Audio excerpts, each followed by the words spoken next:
What if the banished Naruto returned not as a shinobi, but as the Emperor of the West? Let's explore this tale of vengeance, power, and destiny. Chapter 1. The Emperor and Empress of the Unified West. Naruto Uzumaki, it is regret that I must inform you that you are hereby banished from Konohagakure no Sato. Your ninja license is hereby revoked and you cannot return to Konohagakure as long as you live. If you appear within the borders of Fire Country, then you will be killed on sight. A blonde-haired woman who was hiding under a henge to conceal her true age, while the gathered civilian council members smirked or held looks of satisfaction, while the shinobi side held looks of disdain. You monster! Look what you have done to Sasuke. You demon! I hate you. I wish you were dead. A pink-haired teenager of 12. You did this to your teammate. You are worse than trash. You are scum. A lazy, aloof sensei. You are too troublesome to remain here. You better leave. Almost got killed because of you. Bummer. A lazy slacker with a pineapple-style haircut. My mom was right about you. You're nothing but a damn demon. I'll kill you the next time I see you again. A feral-looking boy with a white puppy, standing next to a feral-looking older woman with a black one-eyed wolf. It is most unyouthful to have such a demon in our village. You should leave. A boy with bush brows dressed in green spandex. You lied to me. You were fated to become the Nine Tails. There is no way one can escape fate. Never show your face here again, or I will kill you. A boy with cold pupil-less lavender eyes. Before you go, please know that I love you. I always loved you. A girl with the same eyes as her cousin. Blue eyes snapped open. After a moment, he realized that he was in his bedroom, on his side, his body pressed up against his wife's backside, one arm around her torso. His spacious bedroom, a stark contrast as to his old bedroom back in Konoha. Konoha. That was one place that he would rather not think about. Come to think about it, it was 8 years today that he was banished from his home, back when he was a boisterous, loudmouthed genin. Back when his major desire was simply to become Hokage and to earn the respect of the village. He chuckled at the irony. He was not the fire shadow of Konoha. No, he was much bigger. The Emperor of the Western Empire. With a groan, Naruto Uzumaki Namikaze assumed a seated position in the king-sized bed. It was safe to say that in the 7 years following his banishment, that he had changed. 20 years old, and with a wiry, muscular frame which hid his true strength well. Standing at 6 feet tall with unruly reddish blonde hair, the whisker-like marks gone from his face, he was the spitting image of his father, Minato Namikaze, but had his mother's trademark temper when roused. It all began 8 years ago, in the aftermath of the mission to retrieve his former teammate Sasuke Uchiha from his attempted defection to Orochimaru. Despite suffering numerous injuries in the ensuing battle, including a chidori to the lung, Naruto was successful in bringing Sasuke back to Konoha. However, it was while he was recovering, that sinister events were underway. The Konoha Council, which made up of the shinobi clan heads and the influential civilian clan and business leaders, had charged him with assaulting a fellow Konoha ninja and assaulting the last of the Uchiha clan, while conveniently overlooking the fact that Sasuke had attempted to defect from Konoha. The Warhawk, Danzo Shimura, Konoha Mercantile Guild head Asuna Haruno, Hyuga clan head Hiyashi Hyuga, and the 2 senior advisors Kaharu Utane and Hanmura Mitokado spearheaded the assault. Within hours, the council had overrode Tsunade and had declared Naruto guilty. Tsunade, however, was able to keep Naruto from being executed, but his reward for doing his job was a lifetime banishment from Konoha, of which the entire council has backed. Desperate for the younger generation to see that Naruto was a hero, Tsunade had told them about the circumstances of his birth, of how the Yondaime had sealed the nine-tailed fox spirit inside his body. Unfortunately, that backfired. Naruto's teammates from Sakura Haruno to Shikamaru Nara instead saw him as the Nine Tails reborn. Especially Sakura, who had called for Naruto's execution, both for beating Sasuke down and for being the container to the Nine Tails. Iruka Yumino was among those who had forsaken him, as was his sensei, Kakashi Hatake. Kiba Inuzuka and his mother, Sum, both threatened to kill him should they ever see him again, as did Neji Hyuga. Even Tsunade was annoyed with Naruto's pestering about Sasuke's well-being despite being injured himself, and Jiraiya was nowhere to be seen. The only people who supported him were the Konohamaru Corps, Konohamaru Sarutobi, grandson to the late Hiruzen Sarutobi, Moegi and Udon, the ramen shop owner Tyuki and his daughter Ayane, and Hinata Hyuga, who finally mustered the courage to tell him her feelings before being escorted by Maida Guy and Asuma Sarutobi to the city gates. Banishment would have destroyed anyone weaker. But Naruto Uzumaki proved to be strong. While staying overnight inside a temple as a guest of the warrior monk Chiraku, it had taken his banishment to see that Konoha would never accept him, not matter what he had done. He had helped in defending Konoha from the joint Sand Sound invasion which was spearheaded by Orochimaru, and even brought back the slug sage so she could take over the post of Hokage. In the end, the dream of being Hokage was just as that, a dream. In an ironic twist, Naruto realized that Konoha was holding him back from reaching his true potential, as what Sasuke had said to him before their battle at the Valley of the End. Everyone saw Naruto as a dead last with no clan. But that was merely a mask. Naruto simply hid under the guise of a knuckle-headed ninja in order to keep the villagers at bay, and for good reason. Had he dropped his mask and showed that he could outdo even Sasuke Uchiha, the villagers would scream that it was the fox instead of accepting the fact that it was just hard work and out comes the torches and pitchforks. Suspecting that the Warhawk would send his root forces after him, Naruto decided to head east towards Lightning Country while sending a clone towards Wind Country after leaving Chiraku. Add the fact that the Akatsuki had caught wind of his banishment, Itachi Uchiha and his partner Kisame Hoshigaki were hot on his tail. Thankfully, the root Anbu proved to be excellent fodder as Naruto gave both parties the slip as they fought each other. It was while trying to catch his breath in Kumo, that he ran into his first ally. Yugito ni, Jinchuriki of the Nibi, the two-tailed monster cat.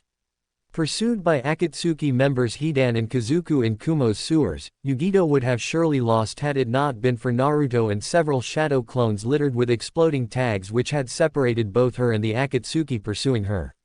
As it turned out, Yugito had been sold out by the Kumogakure Council without knowledge by either the Raikage and his brother in an attempt to keep the self-proclaimed zombie brothers from destroying Kumo.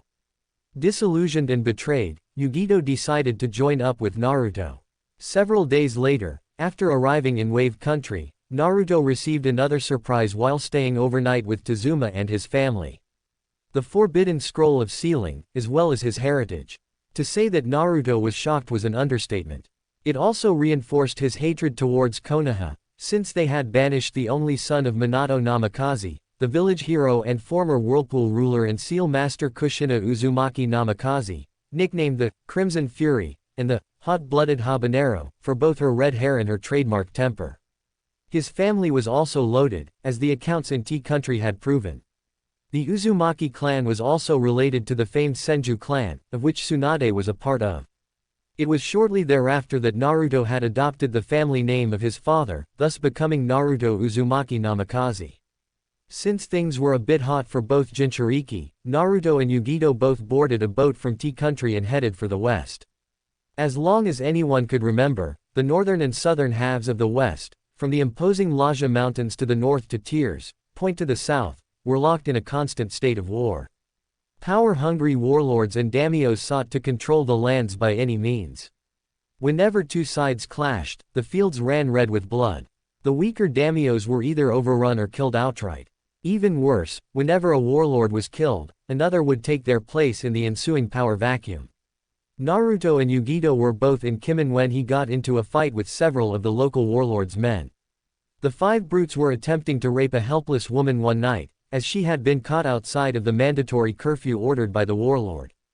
The warlord, one Rokenbungi Oda, was the strongest of the warlords, as he had the most territory. Simply put, given the way he had ruthlessly oppressed the people in his territory, he made Gato look like a saint. Knowing full well that Oda would soon come for him, since he had killed his men, Naruto took the fight to him. Naruto, along with Yugito and a number of shadow clones, invaded Oda's castle.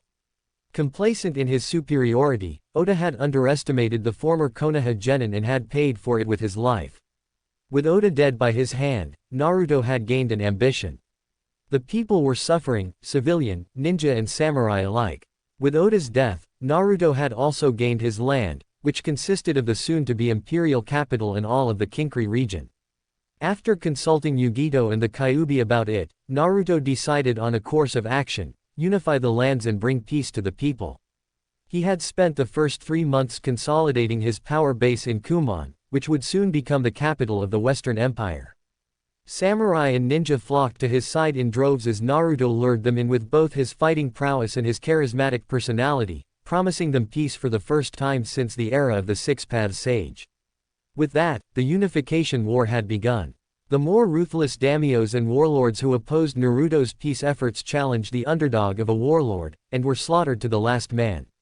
However, those who believed that Naruto could bring peace to the West came to his side, swearing loyalty to the young warlord. Soon, his army grew, consisting of samurai and shinobi alike. Much to his surprise, Zabuza Mamachi and Haku, thought to have been killed during the Wave mission, were in fact alive. His base of operations was in the forests of the southern continent. Zabuza was leading his own army consisting of mist refugees who fled during the bloodline purges, and upon finding out that the newest warlord was the same one he encountered years earlier back in Wave, pledged his support. Like his parents, Naruto was an expert in the Uzumaki style of Funijutsu, as well as the Uzumaki and Namikaze styles of combat. Also, aside from Yugito, Naruto had the 9 tails to rely upon. Originally, the Kyuubi no Yuko looked down on the son of Minato Namikaze with contempt, but after seeing how hard he worked and his devotion to his friends, the fox grew to respect him, which was ironic since aside from Yugito, the 9 tails was the one he could trust with his life. Proving to be a prodigy in the sealing arts, Naruto researched the seal which kept the 9 tails imprisoned in his gut. It was shortly after his 14th birthday that he freed her from its prison, complete with all 9 tails of power. That's right. The most powerful of the tailed beasts was a vixen. The 9 tails, whose name was Katami, could have left Naruto and gone after Madara Uchiha, the one person who was directly responsible for the deaths of Naruto's parents, as well as sending her into a rage and attacking Konoha. But she was quite fond of the boy, and remained at his side, teaching him anything and everything about advanced combat, jutsus and life in general, even long before Naruto had freed her from the seal, Naruto taking to her teachings like a sponge to water. Aside from being trained by the Kyuubi, Naruto also learned swordsmanship from Zabuza. He also became interested in samurai swordplay and soon learned from them as well from a master samurai by the name of Sanshi, training with him as well as learning all and everything political, while he wasn't out on campaign. Naruto's major support base, however, would come from the people themselves. Naruto was finally seen for something other than being a Jinchuriki, and that was a hero. It took him 1 year to unify the northern continent, and another year to unify the southern continent under his banner. The final battle took place on the southern continent, if one would call it that. The opposing daimyos had surrendered once their armies had deserted in the face of the young warlord. With the Treaty of Ichiyama, the Unification War was officially over. Peace had finally been brought to the lands at last.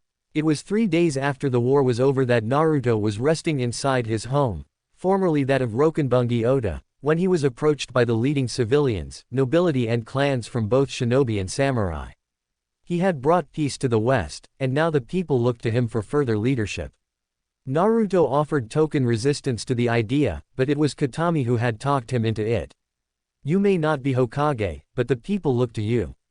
Besides, you are even more powerful than your father and the last 3 Hokages combined.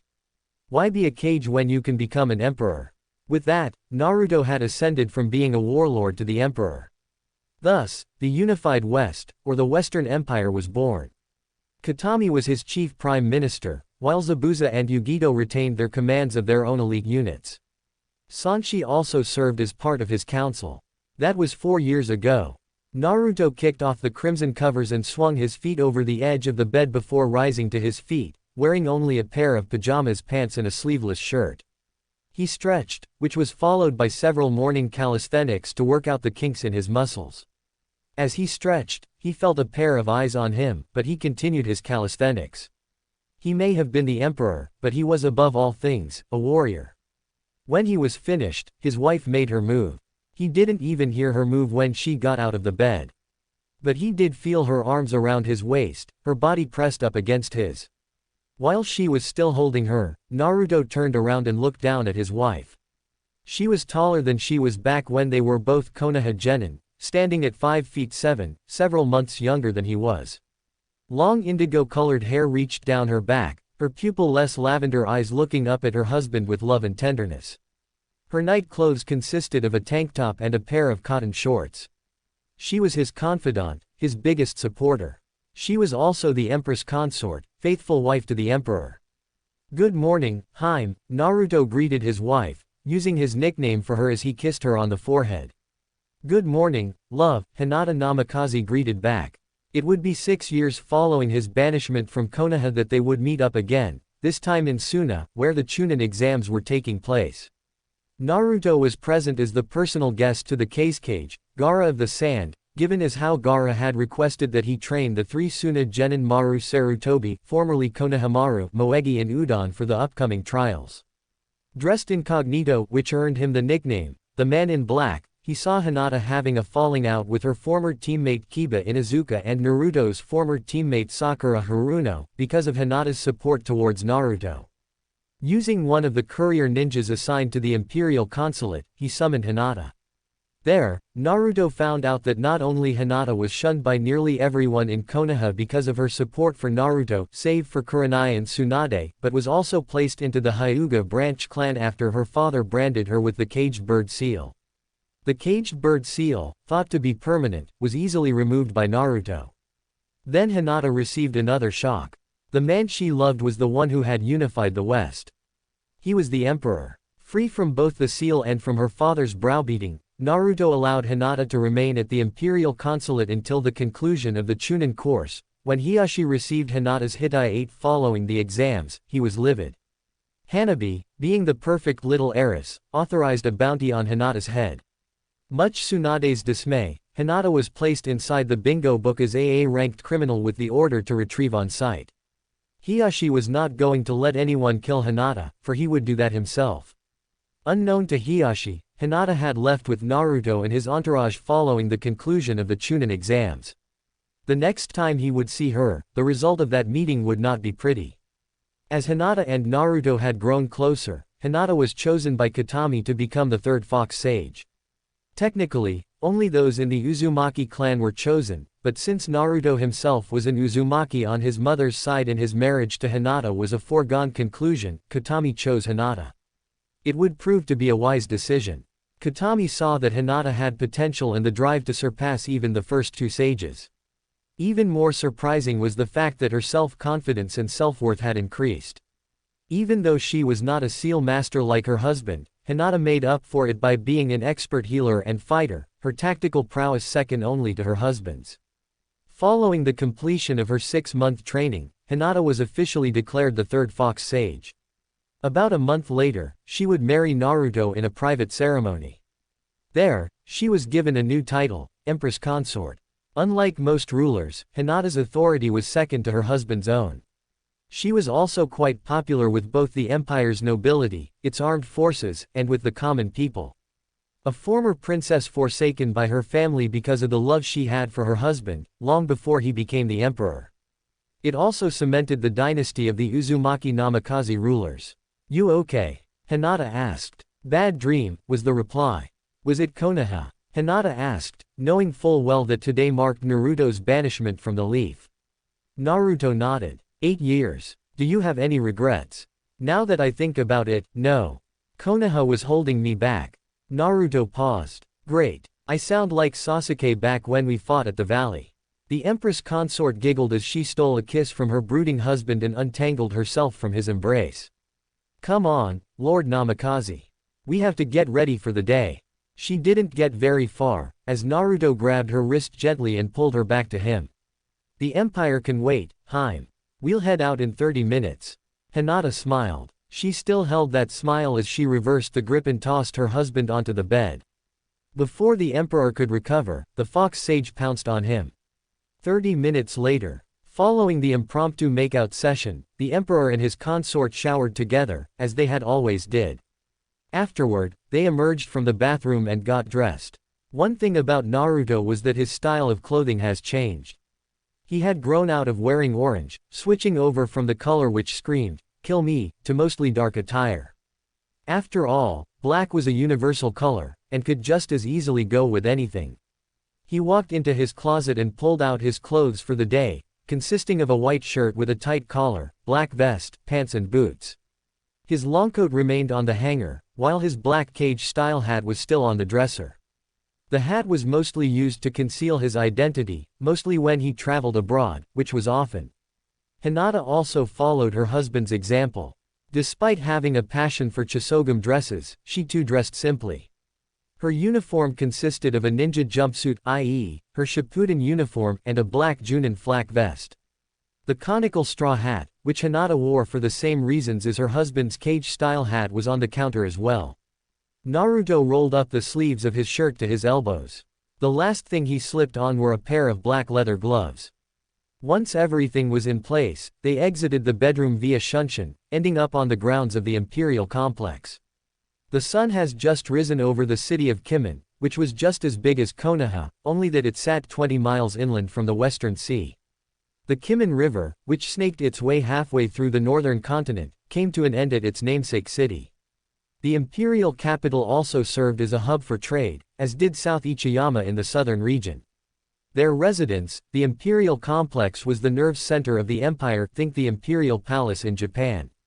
Located at the heart of Kumon City, which served as the imperial capital, the 2-mile complex sat on top of a small hill and was heavily fortified, as it once belonged to Rokenbungi Oda. Now, it served as the center of the unified West. Spanning 2 miles, the 4-story imperial palace, which served as the residence of the emperor. The top 2 floors were reserved for the emperor, while the bottom 2 floors were for their guests.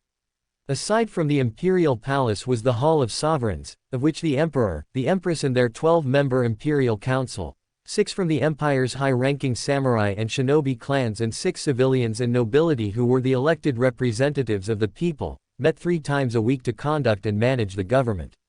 The House of Sovereigns also contained his throne room, where the royal couple would usually receive their guests, seated on their thrones, as well as their joint office.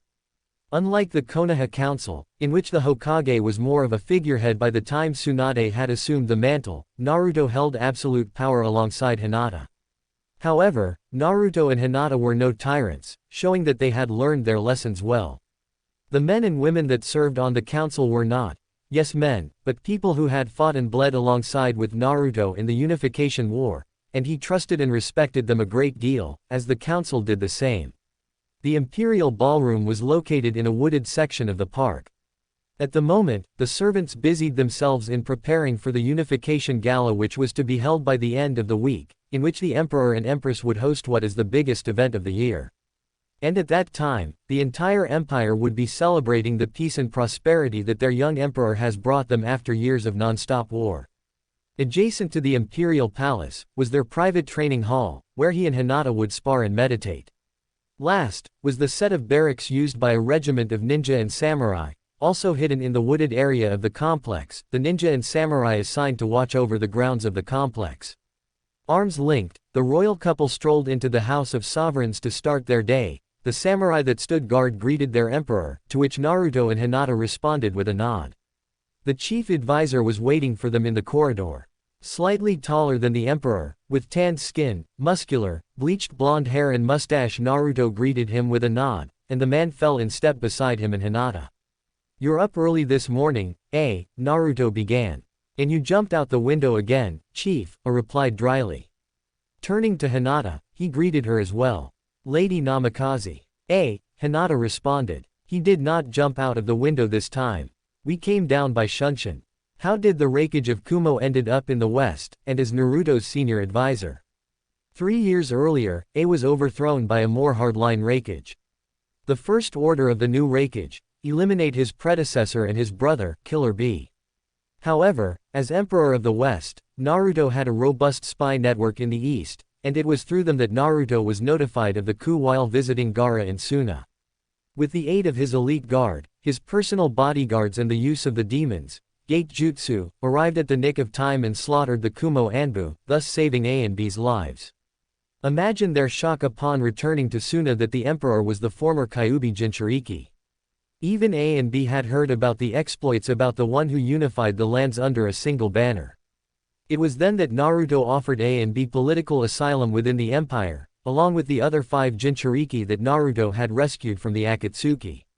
And B accepted Naruto's offer, with a serving as chief advisor to the young emperor, while B hung around the trading post of Rara, located 30 miles from Kumon.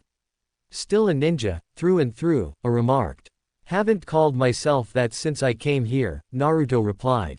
Given the fact that I've also been trained by samurai, I'm more of a combination between the two. So what's on the schedule for today? Not much, just a meeting with one of the daimyos from the southern region.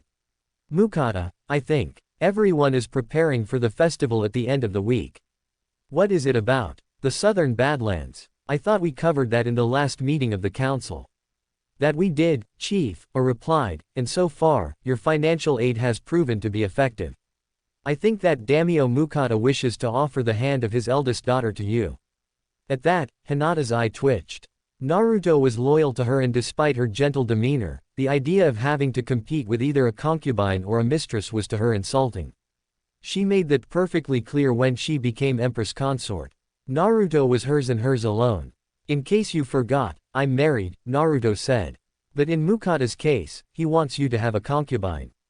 So in case his daughter's offspring could have a claim to the throne. Hinata cut in. I think not. Whoa. Scary, a thought. Glad I wasn't in charge when that mess with the Hyuga went down. Naruto groaned. At least Lady Ahara wasn't as persistent. She did back off when Hinata and I got married. I don't chase skirts or fangirls. I'm strictly a one-woman man. How admirable of you, A said. In the 3 years that he has been here, his respect towards the boy has grown. Here was someone that everyone has written off as worthless, a dead last who was banished from his home for simply doing his job, the ruler of an empire. When Naruto had told him and B the circumstances of his banishment, both men were shocked. The boy was banished solely for doing his job. Even more so, was the fact that the boy they banished was the son of the village hero, a man that both brothers respected. What was more surprising to A and his brother was that he had managed to rally the other Jinchuriki to his cause. With the exception of the bloodthirsty Yagura, who was dead, and Gaara, who was still Suna's cage, the surviving Jinchuriki had made their homes throughout the empire, and the people saw them as guardians, heroes, not as weapons or demons. The 6 Jinchuriki were also instrumental in defending Suna from the Akatsuki, who had invaded the sand. It was indeed a brutal battle. The Akatsuki was backed up by the 5 Paths of Pain and 100,000 White Zetsu clones. The joint Imperial Suna forces consisted of Zabuza Mamachi's Demon Brigade, Yugito Ni's Hellcat unit, former Akatsuki members Yahiko and Konan, who had defected from the Akatsuki upon being betrayed by their childhood friend Nagato, 20,000 ninja and samurai from the Imperial forces, and the 6 Jinchuriki which Naruto had rescued. Despite having superior numbers, the Akatsuki lacked the power of the Jinchuriki.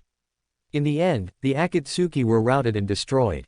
It was during the Akatsuki invasion that Naruto had earned another nickname, the Akatsuki Killer.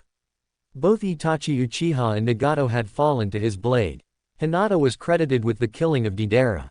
One chakra-powered chitin shot from her Yumi bow had struck his pouch of clay, detonating it, killing him almost instantly. You call it admirable, Naruto replied, but Mukata is as sneaky as they come. Reminds me of the so-called Honorable Council from Konoha.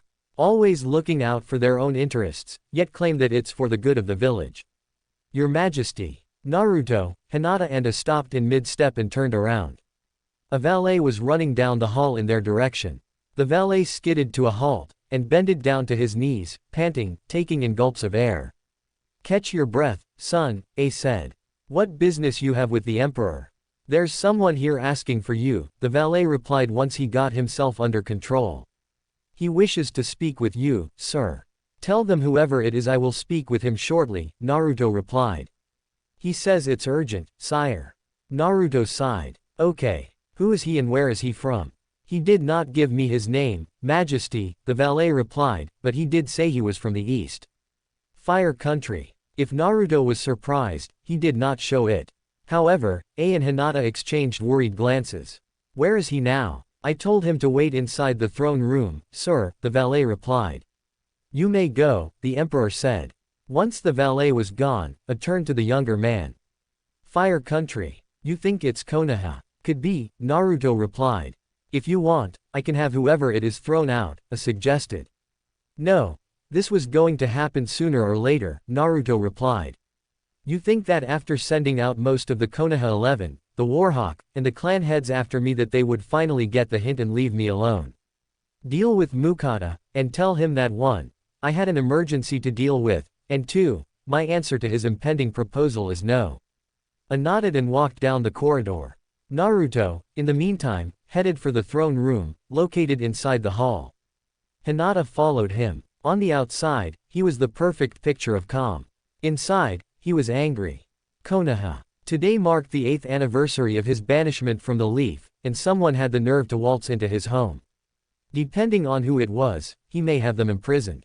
If it was that meddling Warhawk and his 2 buddies on the council, execution looked mighty attractive. The throne room was guarded by 2 armored samurai, each armed with a naginata, as well as a sword strapped to the side. The men saluted their emperor, who responded with a nod, as one of them opened the door to the throne room. Hinata remained behind. Doubling as a reception hall, the throne room was simply designed, as per to Naruto's orders. The emperor was not a worldly man, as his life in Konoha had proved that. The throne room was simple, yet regal, and it showed off his power. The throne room was half the size of the Konoha council chambers, breathtakingly beautiful and very restrained. Think the throne room from The Last Samurai. A red carpet led from the door to the throne itself, which was raised on a small platform. The twin thrones themselves was of an intricate design, made from the finest cedar from the southern continent combined with red velvet from the northern continent. It looked like any other chairs from the empire, but it was anything but. It was a throne fit for the emperor and his consort. And Naruto saw him, seated on the steps leading to the thrones. Pausing only to cast a seal which soundproofed the room, Naruto faced the one person he hasn't seen in 8 long years. A man standing at his height, with spiky white hair, with a horned forehead protector with the kanji, oil, carved into it, and dressed in a short green kimono and pants combination, the mesh shirt visible underneath. Over the green kimono was a red sage robe, open. His face had red markings under his eyes and a giant scroll was slung over his back. Naruto's eyes narrowed. You, he hissed. Been a while, kid, Jiraiya said. Not long enough, Jiraiya, Naruto replied, his tone flat. I gotta admit, kid, Jiraiya began, this is one hell of a setup you got here. What the hell are you doing here? Naruto demanded. Jiraiya gulped. He recognized that look in Naruto's eyes. He had seen it in Tsunade's face and recognized it all too well. I wanna beat down the perverted sage, look. Given the choice of dealing with his estranged godson and Orochimaru, the snake was looking to be more attractive than the former ninja turned emperor, who was one step away from showing him his spine. 8 years and his hatred towards anything Konoha related had not waned. He had hoped that in that time, that Naruto had cooled down. He was wrong. To make matters worse, Jiraiya had realized that he had chosen to visit on the anniversary of Naruto's banishment from the Leaf.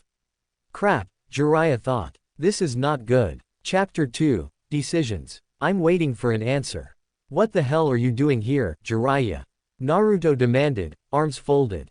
Jiraiya winced. He had expected Naruto to call him pervy sage. Then again, in Naruto's eyes, he was one of many who did not stand up for him when the banishment order came down, as he was absent at the time. Look, kid, I just came here to explain why I did what I did. As Jiraiya would soon find out, that was the wrong thing to say, as he was cut off by a yellow flash of light, and a gloved hand from his pissed-off godson clamped down on his throat. Naruto had mastered the Hirishin. Unfortunately, Jiraiya was on the receiving end. Explain, Naruto bellowed. Explain why I should not snap your neck, old man. At least give me one good reason why I should not send you back to Konoha in pieces. As he tried to yank Naruto's hand from his throat, Jiraiya watched as Naruto's eye color shifted from a vibrant cerulean to the color of pure gold. Normally when Naruto went fox on his opponents, the eyes would go red with slitted pupils. Here, the pupils remained normal. But there was still the matter of surviving the wrath of his estranged godson, who was at the moment, trying to strangle him to death. It took the perverted sage a moment to realize that Naruto has lifted him clean off the floor. Explain to me why you would rather work on that smut you call novels instead of showing up in my life. The emperor snarled. Why you abandoned me like the rest of that damned village. Why you didn't tell me who my parents were. Or why you have the nerve to waltz into my country and my home uninvited. I'm sorry, Jiraiya managed to croak out. Please don't kill him. Jiraiya's eyes were starting to roll into the back of his head, his skin starting to turn purple. Seeing that having a dead body on his hands would be bad even for the Emperor, Naruto released him. The Toad Sage fell to a heap at the Emperor's feet, gulping down mass quantities of air. Despite his near-death experience at the hands of his estranged godson, Jiraiya felt he deserved it, for abandoning his godson in the aftermath of the Sasuke retrieval mission. Chakra-induced strength, Jiraiya said as he rubbed his neck. Tsunade would have been proud. Naruto ignored the comment. He walked past the hacking man and took a seat upon his throne. How did you find me? He asked, still angry, but not angry enough to show the older man what his insides looked like, his eyes still golden. Jiraiya shakily rose to his feet. You were last seen heading towards Wave Country from Cloud, after being seen leaving with the two tails. Never thought that you would end up here. You're also well known back east as the one who unified the West since era of the Six Paths, he explained. Since everyone here knows who you are, it was pretty easy to track you down. You still haven't answered my first question. Without saying that you wanted to see how your godson is doing, what are you doing here? Jiraiya flinched when Naruto pronounced, godson, with sarcasm. Minato and Kushina would skin him alive if they were still living if they had found out what their son had went through. Then again, open hostility from the former Konoha genin was something to be expected. I screwed up big time, Jiraiya began. I can honestly admit that now. For not being there for you when you were growing up and when you were banished, I am truly sorry. I see Minato in you, and because of that, part of me did blame you for his death. That was the main reason behind why I stood aside when the orders came down to retrieve the Uchiha. When I heard that you were banished, I decided to do the right thing for once. The Forbidden Scroll and your heritage, that was my doing. Ironically, the Forbidden Scroll once belonged to your father. Naruto's eyes widened in realization. It was Jiraiya who had tracked him down outside Wave while staying overnight with Tazuma and his family and had delivered both the scroll and his heritage. Flashback. Wave Country, 7 years earlier. Tracking down Naruto was easy enough. He was friends with the bridge builder, who was more than willing to offer the banished ninja a place to stay for the night, before leaving the following morning. Sneaking in was easy enough, an open window inside Inari's bedroom, where the bridge builder's grandson and his godson were both fast asleep. Jiraiya simply stood there, watching Naruto sleep. Ever since hearing about the banishment upon returning to Konoha to report on the Akatsuki, he was disgusted at not only Tsunade for not trying any harder to stop the council, but at the council, both shinobi and civilian, who had decided to kiss the Uchiha's ass and banish him for being the Kyuubi Jinchuriki. He was even furious at the majority of his godson's former teammates, especially the pink-haired Banshee, who kept calling for his death, and that scarecrow of a sensei, who devoted more time in training Sasuke than the other two. More importantly, he was disgusted with himself for not being there when the order came down to retrieve Uchiha. He saw the looks of disgust on Naruto's teammates when Tsunade had told them about the burden he carried. It was after he had retrieved both Naruto's legacy and the Forbidden Scroll that he vowed that not only that as long as Naruto was banished, then he nor his spy network would not serve the Leaf. After coming into contact with the Princess of Spring, who was shooting a movie in the Fire Capital, she was more than willing to offer him and his network political asylum once she found out about Naruto's banishment. Since leaving Konoha, Naruto was dogged by a squad of Root Anbu, as well as Hunter Ninja. Even Itachi Uchiha and his partner Kisame Hoshigaki increased their efforts in trying to capture the Jinchuriki. But he was not known as the unpredictable knuckle-headed ninja for nothing, as he had used his shadow clones to keep his pursuers occupied. It was only through sheer dumb luck that Jiraiya had came across Naruto's location. For a moment, Jiraiya stood silent. Then he reached behind his back and retrieved the Forbidden Scroll of Sealing, as well as a smaller scroll, containing not only Naruto's birth certificate, but also the bank accounts of the Namikaze family fortune, located in T Country, and placed it at the foot of Naruto's bed. The blonde ninja remained sleeping. His task done, Jiraiya left the same way he came. You got a lot of nerve showing you face here, Toad Sage. Jiraiya stopped in mid-step and turned around, finding himself face to face with Yugito ni. Kunais in her hands, the former Kumo Kunoichi Ikibi Jinchuriki was ready to attack. I'm not here to fight, Jiraiya said as Yugito advanced on him.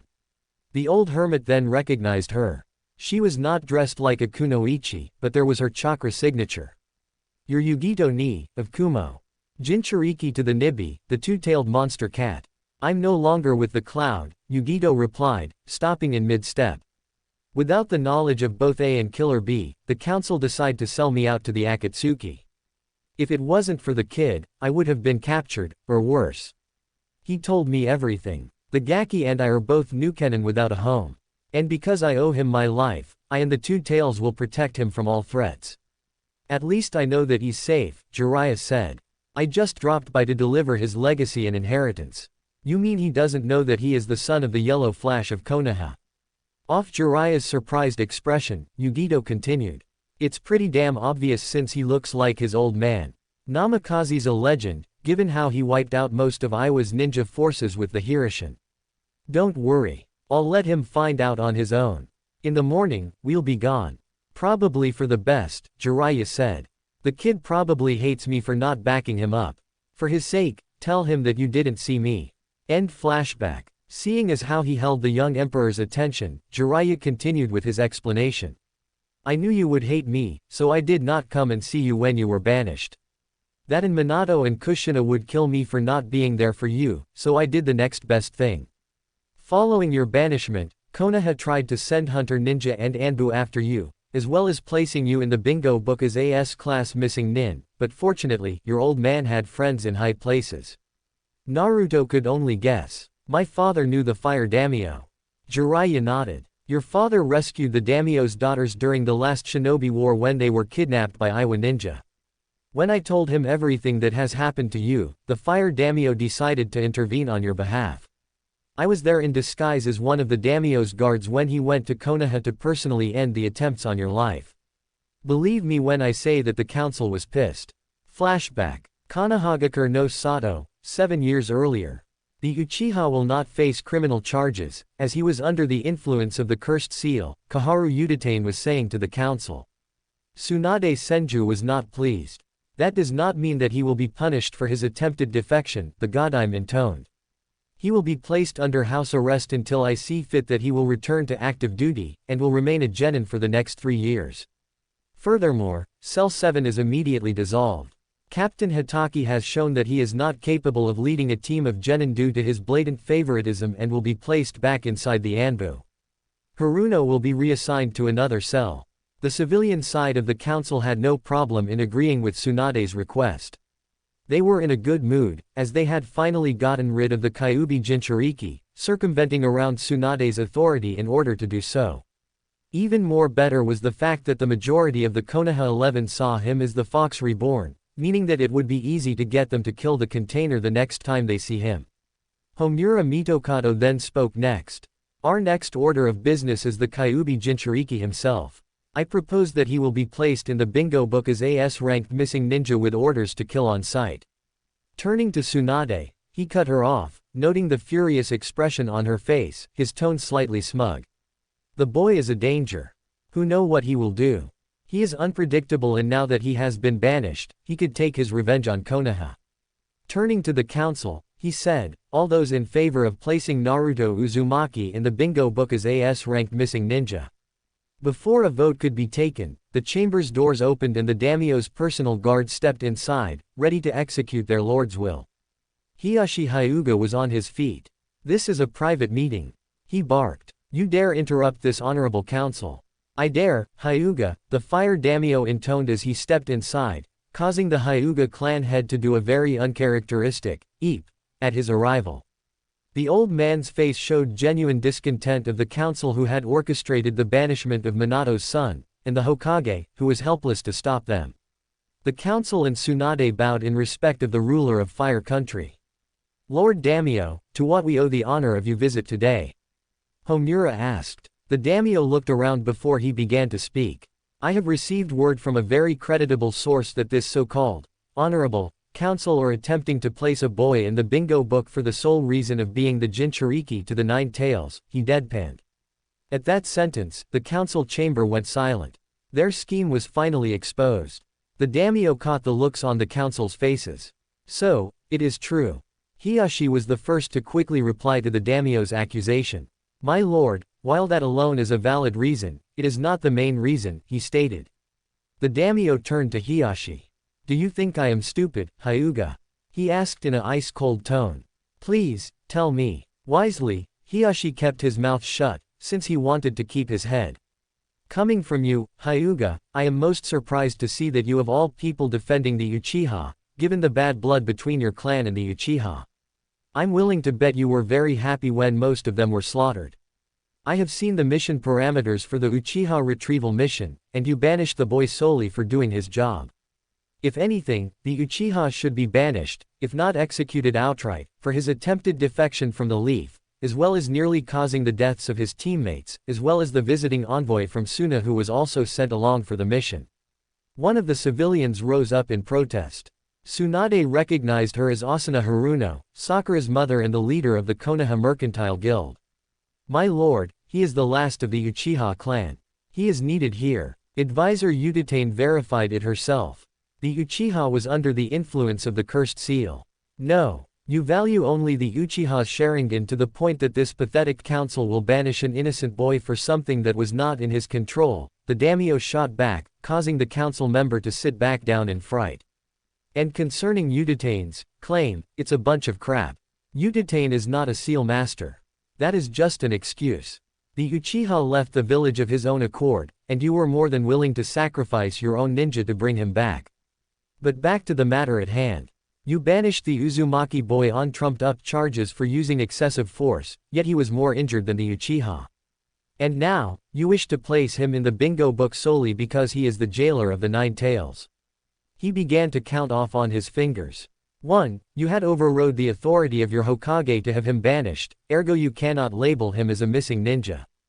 2. I see no reason to have him placed in the book, nor send Hunter Ninja after him, since he is not a criminal. The third reason is strictly political. Off their confused looks, the daimyo decided to explain. My counterpart in Wind Country spoke highly of the Uzumaki boy, as he had helped the Suna Jinchuriki, and also saw that he was wrong in cutting their military aid. The Princess of Spring Country, as well as the unified people of Wave Country also hold the boy in high regards for his actions, as does countless others. My own influence will decrease should he is placed in the bingo book. The council knew what was coming. Danzo rose from his seat. My lord, please, the Kyuubi Jinchuriki is a threat to the Leaf. He must be dealt with while we have the chance. The daimyo cut him off with a glare. If I remember correctly, Shimura, you do not dictate what I should do. I am the lord of Fire Country. Not you. Are we clear? Yes, sir, Danzo grated as he slid back into his seat. Even the Warhawk knew better than to go against the Fire Lord. The Fire Daimyo then made his judgment. While I cannot reverse the banishment orders, I can issue the following edict. Naruto Uzumaki will not be placed in the bingo book, nor will you continue to send Hunter Ninja after him. This is my final word on this matter. If I find out that he is placed inside or you continue to send your Anbu after him, not only will I have the entire Konoha Council, civilian and shinobi, executed for high treason against Fire Country, but Sasuke Uchiha will be executed as well. Any protests the council was planning on making instantly died in their mouths. They knew that the Fire Daimyo was serious. Dead serious. Seeing as the council was willed into submission, the daimyo nodded. Glad you decided to see things my way. As of this moment, the matter regarding Uzumaki is closed. End flashback. Jiraiya had finished his tale to Naruto, who stood there in silence. After a moment, Naruto nodded in respect towards the older man. I'm still angry over your actions, Jiraiya, but I will still give you credit where it's due. Thank you for giving me my heritage and protecting me against that damned council. Jiraiya beamed. Maybe things between Naruto and himself could be mended after all. Tsunade was against the banishment in general. But her hands were tied, as the decision from both shinobi and civilian was all but unanimous. She fought tooth and nail for you, kid, but it was not enough. The council had originally planned on executing you, but Tsunade overruled them. Lot of good that would have done, Naruto snorted. If I had died, the furball would have been released and free to go to town. Dad may have been good with the seal, but even he forgot that one little detail. She should have done more, instead of caving into the council's demands of banishing me and kissing Uchiha's ass. Jiraiya saw that Naruto's eyes had turned back to normal. What's with your eyes? It's my bloodline, Naruto explained. A gift from you-know-who. The fox gave that to you. The emperor nodded. I call it Fox Eye. Raising one hand, Naruto produced a Rasengan, while at the same time, activating his bloodline. Then he pumped his wind-based chakra into the technique, causing the ball of chakra to shift into the shape of a Fuma Shuriken. The Fox Eye basically allows me to unleash Senjutsu-level attacks. Given my enormous chakra reserves, it is indeed a formidable bloodline. Its power could rival even the Rinnegan and the Eternal Magankyu Sharingan. Before I got the Fox Eye, it would normally take 2 clones to help me with the Rasenshuriken. Now, I can do this with no problem. The former Konoha ninja banished the jutsu and returned his eyes to normal. Of course, the Fox Eye also has several benefits as well. Seeing as how I am a seal master like Dad, it increases the effectiveness of my seals 100-fold. Came in pretty handy when I dealt with Hidan and Kazuku. Plus, it also makes me immune from genjutsu, including the Magankyu's Tsukiyomi, and it nullifies the Sharingan's ability to copy any jutsu. Impressive, Jiraiya said. Naruto leaned back in his throne. Does Konoha know about me? He asked. Yes, and no. Yes, they know about your exploits and deeds, as the one who united the West. Fortunately, with the exception of Suna and Mist, your identity is unknown. I haven't been back in Konoha following your banishment. Daimyo Fujikaze was nice enough to offer me asylum in spring after I explained everything to her. Yukie does have a kind heart. I can only imagine Konoha's reaction if they found out I was the emperor of the Western Empire, Naruto muttered. Especially Danzo. He's a sneaky little shit that has dug himself deep within the leaf. Then there's Iwa and Orochimaru. Actually, speaking of the snake, there is another reason why I decided to come here to speak with you, Jiraiya said. At the same time, in Konoha, the reports from the border patrols looked grim. Lightning and Earth had closed off its borders. Even worse, rumors were coming in that the Raikage had been overthrown and replaced with a more hardline Kage. And his brother, Killer Bee, were missing. Even more worse, said Kage had slaughtered most of the Lightning Daimyo's family, with the exception of a select few, who managed to escape. And to top it off, Iwa has a brand new Tsuchikage, following the suspicious death of Oniki. But that was not the worst of the news that had dampened Tsunade Senju's day. The worst news was that Kumo and Iwa had formed an alliance with Orochimaru and his Sound Ninja. That meant only one thing: war was inevitable. At the moment, the Godime was in a meeting with the Konoha Council. Ever since that day 7 years ago, Tsunade had come to despise the council for what they had done. No one, from the shinobi clans to the civilians, stood up for Naruto.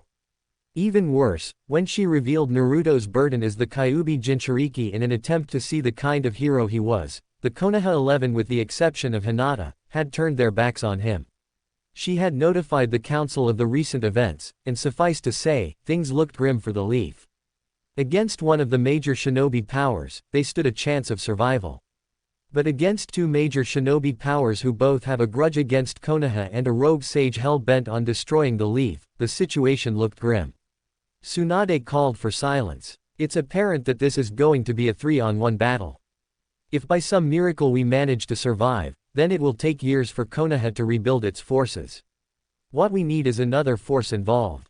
To everyone's surprise, Danzo Shimura nodded in agreement. Although I hate to admit it, Lady Hokage is right, the Warhawk Root Commander seconded. The Leaf needs another ally if we plan on surviving this war. I, for one, do not wish to see Konoha lost to the ages. Inoichi Yamanaka spoke next. The idea of an alliance sounds feasible, but who in the elemental nations would join us? Suna would be our #1 choice, but they revoked the alliance when we banished the Uzumaki boy, and refused to have nothing to do with us.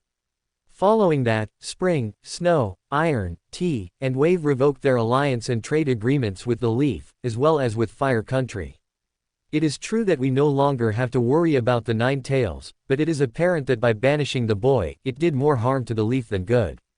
The council members begrudgingly had to agree. Following Naruto's banishment, Suna had sent an envoy demanding an explanation as to why Naruto was banished. The time was extremely bad on Konoha's part, as there was a citywide party celebrating Naruto's banishment in full swing. When the reason was given, i.e., Naruto's excessive force, during the Sasuke retrieval mission, along with being the Kyuubi's jailer, Suna had literally tore the alliance to shreds. Aside from that, Konohamaru Sarutobi, Asuma's nephew and Hiruzen's grandson, had abandoned Konoha, along with Moegi and Udon, and left for Suna with the envoy, the trio knowing full well of Naruto's burden as the Nine Tails, since Naruto himself had told them. That incident still haunts Asuma to this very day. By siding with the council solely on fear, he had effectively lost the remaining member of his family. His marriage to Kurenai and the birth of his daughter Hitomi helped somewhat, but he felt like he had failed his father. The next time Asuma would see him, Konohamaru would be participating in the Chunin exams in Suna. Following Suna terminating their alliance, the various trade agreements and alliances had fallen through. Wave had broken off trade agreements, as did Tea, Iron, and Spring, as well as numerous others. Even Jiraiya was on Naruto's side, as they had lost the use of his spy network. The search parties that Tsunade and Danzo using his route had sent out found nothing of the missing Toad Sage. Not to mention the Fire Daimyo, who had forbidden the council to place the former Jinchuriki into the bingo book, on threat of execution of both the entire council and that of Sasuke Uchiha. All attempts to rebuild Konoha's reputation had all been futile.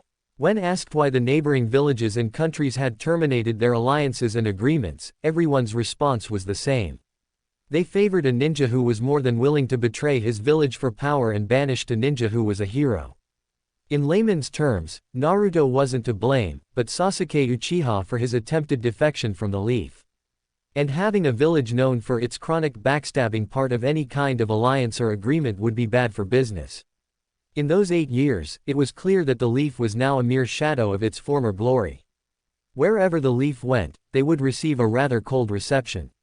In some cases, they were not welcome into some of the villages, as it had been evident when Suna hosted the Chunin exams. Inoichi is correct, Sum Inuzuka concurred. But the main problem is how can we forge an alliance when most of the villages despise us?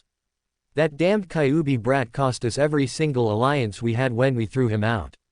Lucky for her, she didn't notice Tsunade's hand ball up into a fist. However, the Inuzuka matriarch felt a cold chill run down her spine as she felt murderous intent being directed at her. The feral clan head decided that it was best for her to shut up. What about the unified West? Everyone turned to the source of the voice. Seated on the shinobi side of the council, was the last active member of the now-defunct Cell 7, Sasuke Uchiha.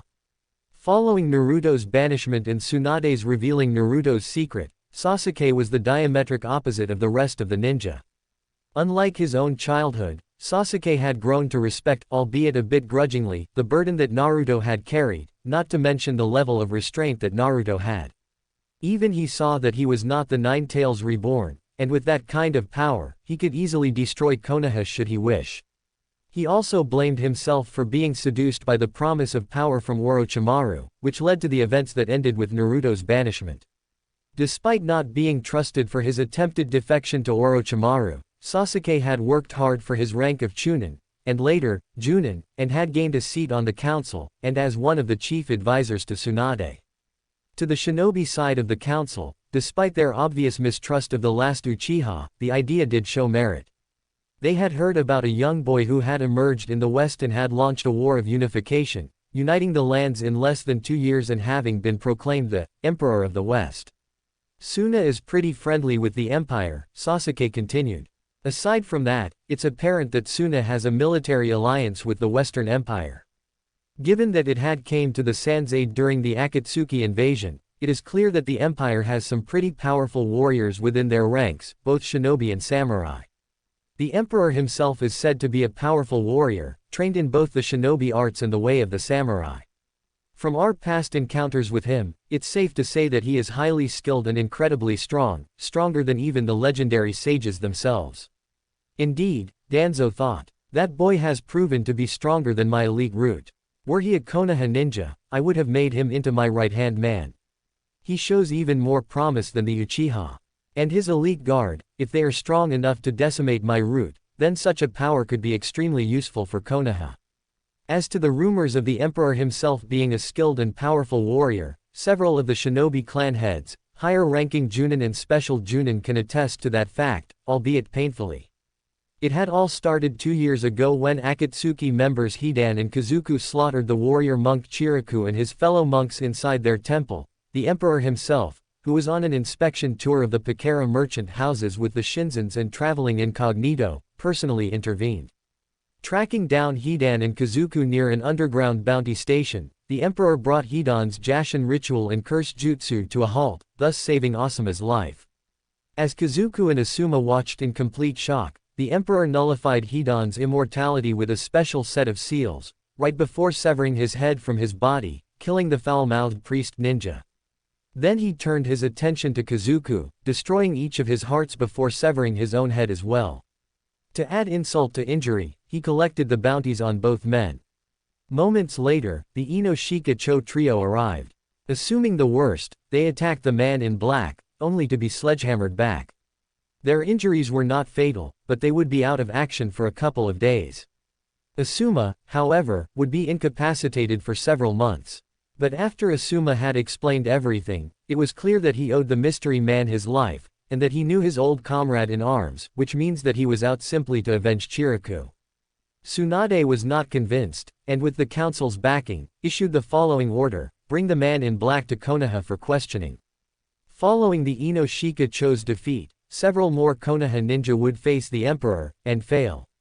Danzo was the first to jump on those orders. He dispatched 20 of his root Anbu led by Sai to the Fire Sound border, where the man in black had paid for the burial of Chiriku and his fellow monks. Danzo himself tagged along, hoping to see his root take down the mystery man, as he was complacent in their superiority. At the ruins of Fire Temple, Danzo confronted the man in black, who was flanked by the Shinzens and his 6-man elite guard. The Warhawk delivered the ultimatum: come quietly or there will be trouble. The man in black was not amused, and gave the order to attack. In the ensuing battle, his elite guard took down half of the root Anbu, while the man in black himself was credited with talking out the remaining half, Sai included, leaving nothing but broken bodies in his wake. Danzo was shocked. The 20 men that accompanied him were the pick of the litter, and the mystery man and his entourage had taken them down without breaking a sweat. In desperation, he removed his bandages that covered his implanted Sharingan, only to find that his trump card had no effect, forcing the Warhawk to fight the man in black in a sword duel. 5 minutes later, Danzo himself joined his root in unconsciousness. In Spring Country, the first-generation Inoshika Cho trio confronted the mystery man while he was visiting the Spring Daimyo actress Yukie Fujika's, and were soundly defeated, if not just as fast as their offspring. In Tea Country, it was Rock Lee, Neji Hyuga and Tenten, who had seen the man while one of his elite guards was competing in a martial arts tournament. Out of Team Guy, Tenten got off pretty light with several angry welts from when she was smacked repeatedly with the flat side of the man's katana. Rock Lee and the man would later fight in a taijutsu match, and despite Lee's best efforts, was also defeated. Neji would go on to fight him, sprouting that fate has deemed him the winner. You deserve praise for making it this far, Neji had said before their fight. But your luck ends here. As it is fate for me to be a member of the branch family of the Hyuga, fate has deemed me as the winner. I will defeat you and bring you back to Konoha.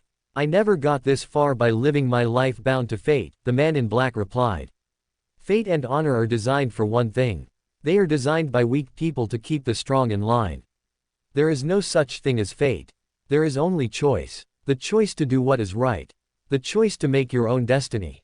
You lie. No one can change their fate. There was one who said the same thing, but he turned out to be a demon in disguise. You will see soon enough. I will show you why I am considered the best in the Hyuga clan. The man in black had sighed. At first, I was just going to fight you. Now, I'm gonna kick your ass. In the ensuing battle, the emperor would send the Hyuga prodigy to the hospital along with his teammates, the Hyuga prodigy getting the worst of the beatdown. Hey, the man in black chuckled as Neji had lost consciousness. You claimed to be the best, but you fell like the rest. Near the lightning border, Asuma Sarutobi, now recovered from his injuries, along with Shino and Shibi Aburame came across the man in black. Fortunately for them, they did not fight him, having decided to hide in the shadows as they watched the man in black fight both Itachi Uchiha and Kisame Hoshigaki. The two Akatsuki had been given new orders from Nagato, seeing as how Naruto has disappeared, retrieve the renegade Miss Jinchuriki Utakata. The three Konoha Junin watched as the man in black, supported by three of his elite guards, faced down the renegade Uchiha and his partner. Or rather, the man in black did. It was during this battle that the three had gotten some vital information about their opponent. 1. His sword had the ability to split in two. 2. It was more than a match for Kisami's Samahata. 3. Itachi's Magankyu Sharingan proved to be ineffective against the man in black. It also explained the reason why the Sharingan was not effective to Danzo. Nice try, Uchiha, the man in black had said. Your Mangenkyu is no match for my bloodline, if I can be so modest.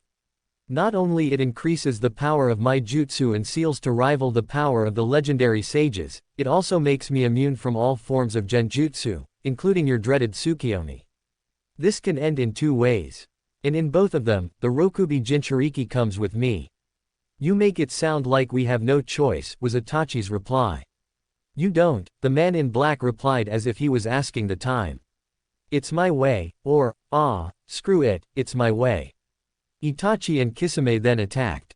But since Samahata had to absorb chakra to be effective, it ended up draining Kisami's chakra, allowing him to be dispatched quickly. Then he fought Itachi. Asuma and the two Aburame saw that the man was merely toying with the fallen Uchiha, Itachi having been forced to fight since his trump card was ineffective. Then the man ended the battle by catching Itachi with chakra-absorbing chains. With both Itachi and his partner immobilized, the man in black made his retreat with his elite guards and his prize, but not before promising Itachi that the next time they meet, he will personally kill him. Deciding that discretion was the better part of valor, the three Junin retreated back to Konoha. The man was later seen in hot water country. Tsunade dispatched the Inuzuka matriarch and her son, along with Kakashi Hatake to bring the man in black in.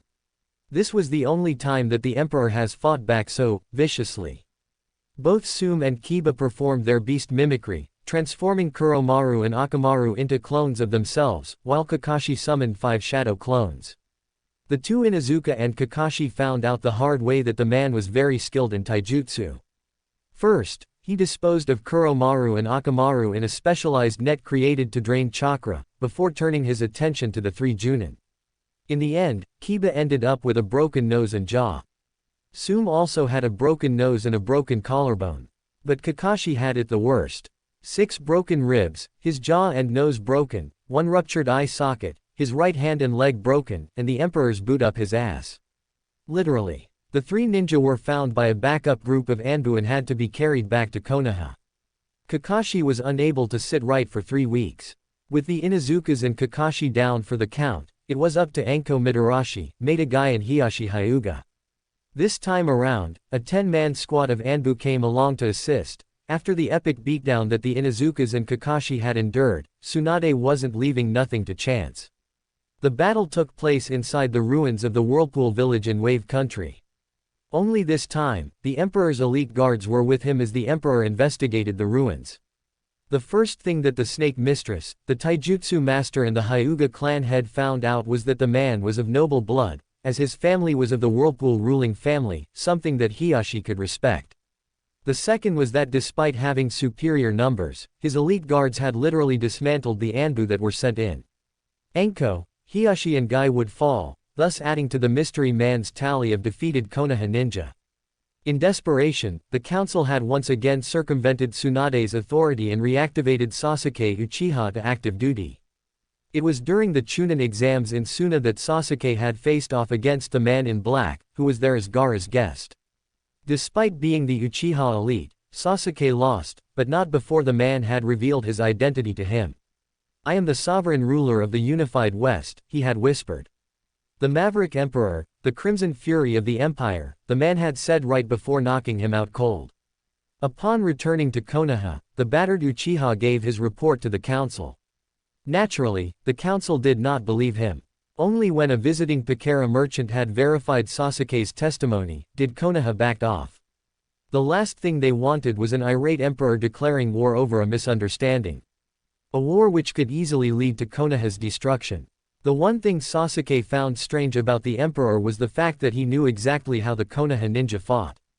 He outsmarted both generations of the Ino Shika Cho trio, took apart Danzo and his root Anbu, countered the Hyuga's Jiyuken, outfought both Guy and Lee, brutally took down both the Inuzuka matriarch and her son, sent Kakashi to the hospital numerous broken bones and the inability not to sit straight for several weeks, left Anko with a concussion, and was able to defeat even himself in battle. Even more amazing was that he defeated Itachi and his partner, something that even he was unable to do. After talking it over with Shikamaru and his father, all three came to the same conclusion. The emperor was highly skilled in weapons combat, as well as ninjutsu and taijutsu. His fighting style was direct, professional, and in some cases, incredibly brutal, designed to maim or even kill, and his tactical prowess was flawless, meaning that the emperor could easily be a SS-rank criminal with an order to flee on sight should he was placed inside the bingo book. But the emperor was holding back in all of his fights. It showed that the emperor was courteous enough not to kill them, but showed that he was the wrong person to cross in a fight. Unknown to Sasuke, both Shikamaru and his father had suspected that the emperor could have spies in Fire Country, which explained how he was able to defeat them so easily. Or maybe the emperor himself was connected to Konoha in some way. Shikaku had ordered his son to keep silent on the matter, until they got some more proof concerning the man in black. Unfortunately, the Akatsuki did not get the memo. When the Akatsuki had invaded Suna 2 years earlier, the Western Empire came to Suna's aid. The battle lasted for only 3 hours, but in the end, the Akatsuki was routed and destroyed to the last man. The Jinchuriki that the emperor had retrieved had played a major part in the battle, not to mention that 2 of the founding members of the Akatsuki had fought on the emperor's side. Since the Akatsuki desired the power of the tailed beasts, the emperor simply gave it to them, in spades. Sasuke was among the 10 Konoha ninja along with Tsunade, Asuma, Kakashi and Ino that went to Suna to offer aid in an attempt to get back on their good side, only to find that the battle was over. Despite the fact that over half of Suna was left in ruins, all Akatsuki members, from Nagato, who had been corrupted, to Madara Uchiha himself, were killed. However, before throwing the Konoha ninja out, Sasuke was allowed to see the body of his brother, Itachi Uchiha. Sasuke was of mixed emotions when he saw the body of Itachi next to that of Madara. The murderer of the Uchiha clan was finally slain, but he was upset that he did not do the deed. Now, he truly was the last of the Uchiha. One memory stood out in particular. He saw the emperor, who was clad entirely in black, complete with a solid black cage's hat to conceal his face, walking alongside a shorter woman, her face concealed by a conical straw hat, and Gaara in his battle uniform. When Tsunade asked who the mystery man was, their escort, who just so happened to be a battered and bruised Konohamaru Sarutobi, now Maru Sarutobi and Asuna Chunin, simply said that he was the Western Emperor, the woman was his wife, and an ally to Suna. "I don't like it," Hiyashi Hyuga said. "Why the Empire? We know close to nothing about their military, let alone their resources or economy. What if the emperor refuses? Or forces Konoha to serve him?" Everyone inside the council chambers knew that Hiyashi Hyuga was a proud man. Too proud. His distrust of the emperor ran deep. The battle down at the Whirlpool ruins had all but knocked him off his glorified pedestal, leaving him even more colder and more bitter. He thought that just because he was the clan leader, that he could easily do what his nephew, a member of the branch family, couldn't. The flaw of your own power is arrogance, the emperor had told him, right before punching the word jerk into his forehead. This was after when he explained to Anko the reason why Hinata was not out here was that she was still a weakling in his eyes. The only time Hiyashi could leave the compound afterward was when he had his forehead covered. It took 3 weeks for the bruise to finally fade. Anko, despite her own injuries, always rubbed it in the face of the stoic Hyuga, that he was better off behind the desk instead of out in the field. But the biggest slap to the face up to date was during the Chunin exams in Suna. His daughter, Hanabi Hyuga, called the darling of the Hyuga clan, faced off against Maru Sarutobi. In a climatic battle not seen in many years, it was the Sandame's grandson who had defeated his daughter. It didn't help that Sarutobi had used her arrogance against her, or that he was able to steal his grandfather's summoning contract before he had left for Suna. It was later revealed that Sarutobi and his 2 friends were personally trained by the emperor himself, at the Kazakuge's request. Hiyashi was incensed at this loss of face. Second, was the fact that Hinata had defected from Konoha following the conclusion of the Chunin exams. Upon returning to Konoha, he had received Hinata's Hitai 8 and a message from the courier ninja. Hinata has defected from both Konoha and the Leaf. Hanabi capitalized on this by convincing the Hyuga elders to place a bounty on her head. Hinata was also placed inside the bingo book as AA-ranked missing ninja. It would be a year later before Hinata would resurface. When she did, she was with the Empire. In Hot Water Country, Neji and Hanabi Hyuga would encounter her after she had beaten 10 of the Hyuga main branch ninja. Hiyashi remembered that incident all too well. Those 10 main branch members were the ones who had ridiculed Hinata and harassed Hinata when she was given the caged bird seal and shoved into the cadet branch. When Neji and Hanabi found them, not only did Hinata had beaten them, but she had also branded the most senior member with the caged bird seal in retaliation. Said Hyuga had chosen to commit suicide rather than to live with the disgrace. Hours later, Neji and Hanabi encountered the former heiress. Assuming that against Hinata, Neji and Hanabi had an easy win. But Hinata knew the Jiyukin style better than anyone. In fact, in her absence, Hiyashi would later find out that she had purged it of all its flaws and weaknesses, and proceeded to beat down Hanabi, while unleashing the 128 palms on Neji as a measure of payback from the Chunin exams. She then had Hanabi deliver a challenge to her ex-father. Hiyashi accepted. The battle had taken place in Wave Country. Hiyashi was certain as Hyuga clan head, that he would win. He was wrong. His encounter with his missing daughter had left him even more bitter, and crippled. He had severely underestimated Hinata, and paid for it. The one person who he thought was worthless had all but decimated him. First, by using the 128 palms on him, then by shattering his leg. He would never be an active ninja again. The fact that it was Hinata that did it had angered him to no end. The end result was an increase on the bounty on Hinata's head. However, the emperor retaliated by placing a bounty not on Hiyashi's head, but on Hanabi. And it was 3 times as much as the bounty on Hinata's head. Fearing that even the Konoha ninja would take his remaining heir, Hiyashi decided to back down and the bounties on Hinata and Hanabi were lifted. Your discord is duly noted, Hyuga, Tsunade remarked. Still, advisor Uchiha does have a point. Should we get the emperor on our side, then this war could end before it can start. What else do we know about him, aside from the fact that he took out most of our seasoned Junin and clan heads? I was at the Pakara merchant house at the capital, Asuma began, and from what I've heard about the emperor is that he treats his visitors with great care and respect. Despite being only around 19, he is a brilliant politician and handles all foreign affairs personally. Given the fact that they have merchant houses all over, their economy is excellent. He also has a reputation for honor and fairness. So much so that Waterfall and Smoke, both traditional enemies, appealed to him to settle a dispute. Can't hurt to try, Tsunade said. I will summon Captains Hitaki and Sarutobi and have them lead an envoy from here to the west. Any other business? Silence. This meeting is adjourned. No. Naruto, please. I said no, Naruto snapped. Have you any idea what you're asking me to do, Jiraiya? You're asking me to defend a place that saw me as the Nine Tails, instead of the hero my father wanted me to be. If anything, I'll be glad to see the snake and his buddies raze that damned place to the ground just so I can piss on the ashes. Jiraiya blinked. You know that Orochimaru is planning to attack. The young emperor nodded. You're not the only one with an impressive spy network, Jiraiya. That was one of the things I picked up from you. Ever notice those merchant houses that surfaced recently? The Toad Sage nodded. The Pakara merchant house. I've seen them around. Aside from serving as a mercantile guild, some of them also serve as spies serving my empire, Naruto explained. I got locations in Suna, Kumo, Iwa and even in the Fire Capital. The ones in Kumo and Iwa contain my spy network. Kumo overthrew A 3 years earlier. I rescued both him and B and offered them sanctuary here.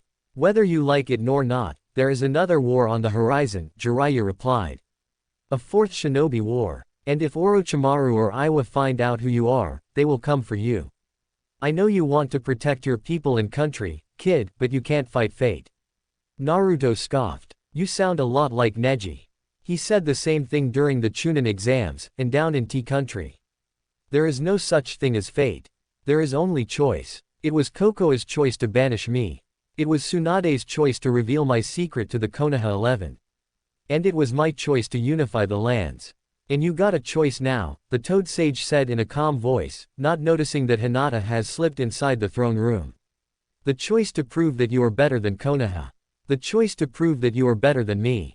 I know you, kid. You never let your hatred cloud your judgment, nor you never left your people in their darkest hour. He approached the throne and placed one hand on his former student's shoulder. Prove it to Konoha. Prove it to them that you are not what they say you are. Naruto brushed Jiraiya's hand off his shoulder and turned away. Jiraiya did bring up some good points, but his bad experiences in Konoha far outweighed the good. He fought in the Suna Sand invasion and was still scorned. He brought Tsunade to Konoha to be the Godime, and was shunned. To top it off, he retrieved Sasuke Uchiha and was rewarded with banishment, backed by both the civilian and shinobi councils, and betrayed by those he thought were friends. All except Hinata. What about Hinata? Are you willing to let her die? Naruto's response was simple. Why don't you ask her that yourself? She's right behind you. Jiraiya turned around and found himself face to face with a smug empress consort. Even more surprising was that he could sense her chakra levels. Since Jiraiya was a sage, he recognized that aura as one of sage-like power. Another thing that Jiraiya noticed was that Hinata looked, well, hot. With beauty like that, men were more than willing to go to war for. Hello, Toad Sage, Hinata greeted dryly, taking note of the red handprint on his neck. You're the one from Fire Country, I take it. Wah. Hinata, how? I think I should explain, Naruto said as Hinata walked past him and took a seat on the throne. 2 years ago, Suna was hosting the Chunin exams. Gaara had asked me to train Maru, Moegi and Udon for the exams. Hinata was there along with Kiba and Sakura. Flashback. Sunagakure no Sato, Wind Country, 2 years earlier. From his position Naruto watched the confrontation near the village's gates. He recognized Team Kurenai as well as Sakura and Kakashi. The older people were acting as chaperones for the Konoha genin participating in the tournament. We might not be able to see how the genin are doing until tomorrow, Kiba had said to Hinata. How about once we get settled in, we check out the sights? Hinata was starting to get irritated. For the last time, Kiba, my answer is no. It was at that moment, Kiba exploded. The dog ninja grabbed Hinata and forcibly spun her around. Why do you still care for that demon? Kiba shouted. He was banished because he is the Kyuubi incarnate. You heard Tsunade yourself. He can't come back, and if he does, I'll kill him myself. From his hiding spot, Naruto's eye twitched. He was about ready to neuter the dog lover when Hinata quickly responded. Wham! Kiba staggered back from Hinata, the latter having smashed her palm into his breastplate, causing him to double over and lose his lunch over the deck. Touch me again, Inuzuka, and I'll do more than make you puke your guts out, Hinata said, her voice like steel. Get it through your thick skull. I don't like you that way. Before Kiba could try to respond, Sakura decided to give it a try. Hinata, you need to let go. Face facts. Naruto will not, no, cannot return to Konoha, she said, placing one hand on the former heiress' shoulder. He's not welcome there anymore. Not after what he did to Sasuke. Hinata brushed Sakura's hand off her shoulder. That's rich, coming from you. He was only banished because he did his job, she replied, staring down the young medic in training. You of all people should have been trying to defend him, since he saved your life twice. But you chose to kiss the Uchiha's ass like the fangirl that you are. You, Kiba, Ino, Neji, Shikamaru, and everyone else, all of you betrayed him. That's why he is not welcome there anymore. Excuse me. Naruto watched as Hinata stomped off in the direction of the hotel. A small smile crept across his lips. Even after all this time, Hinata had defended him. Ignoring the screaming Sakura as Kakashi and Shino held her back, Naruto made his way back to the Imperial Consulate to prepare. End flashback. It was the same time that Sasuke challenged me to combat, Naruto continued. As you probably know, I've had past encounters with the Konoha ninja following the incident with the Akatsuki attacking the Fire Temple. I tailed Hinata for the past couple of days, getting her schedule down. Wasn't easy, but I managed to use one of my courier ninja to summon her to the Imperial Consulate. Flashback. Imperial Consulate, Sunagakure branch. Hinata showed the scroll containing the imperial insignia, a fox head with a swirling whirlpool in the background, to the guards at the front gate, and they allowed her to pass without incident. Hinata was led to the reception room, where Naruto awaited her arrival. The one thought that was going through Hinata's mind was who would want anything to do with her, especially one from the Western Empire. Of course, that train of thought came to a halt when she was led into the reception room, where she came face to face with the man in black, the same one that has beaten down the majority of the Konoha 11, several clan heads, her father included, Special Junin and one meddling warhawk and his personal root Anbu. His face hidden under the black cage-style cap, Naruto sent Hinata's escort away. Turning to Hinata, he said, "Do you know who I am?" Hinata nodded. "Yes. You're the one that has beaten most of Konoha's top ninja," she replied, not recognizing Naruto. "It's a bit more complicated than that, Hinata," Naruto replied, one hand reaching for his hat. Hinata's eyes went wide as she recognized Konoha's most hated ninja. The same one that she had defended all these years. The whisker-like marks were gone, he was taller, and his hair had taken on a reddish hue, but it was still Naruto. "Naruto." Naruto nodded, smiling broadly.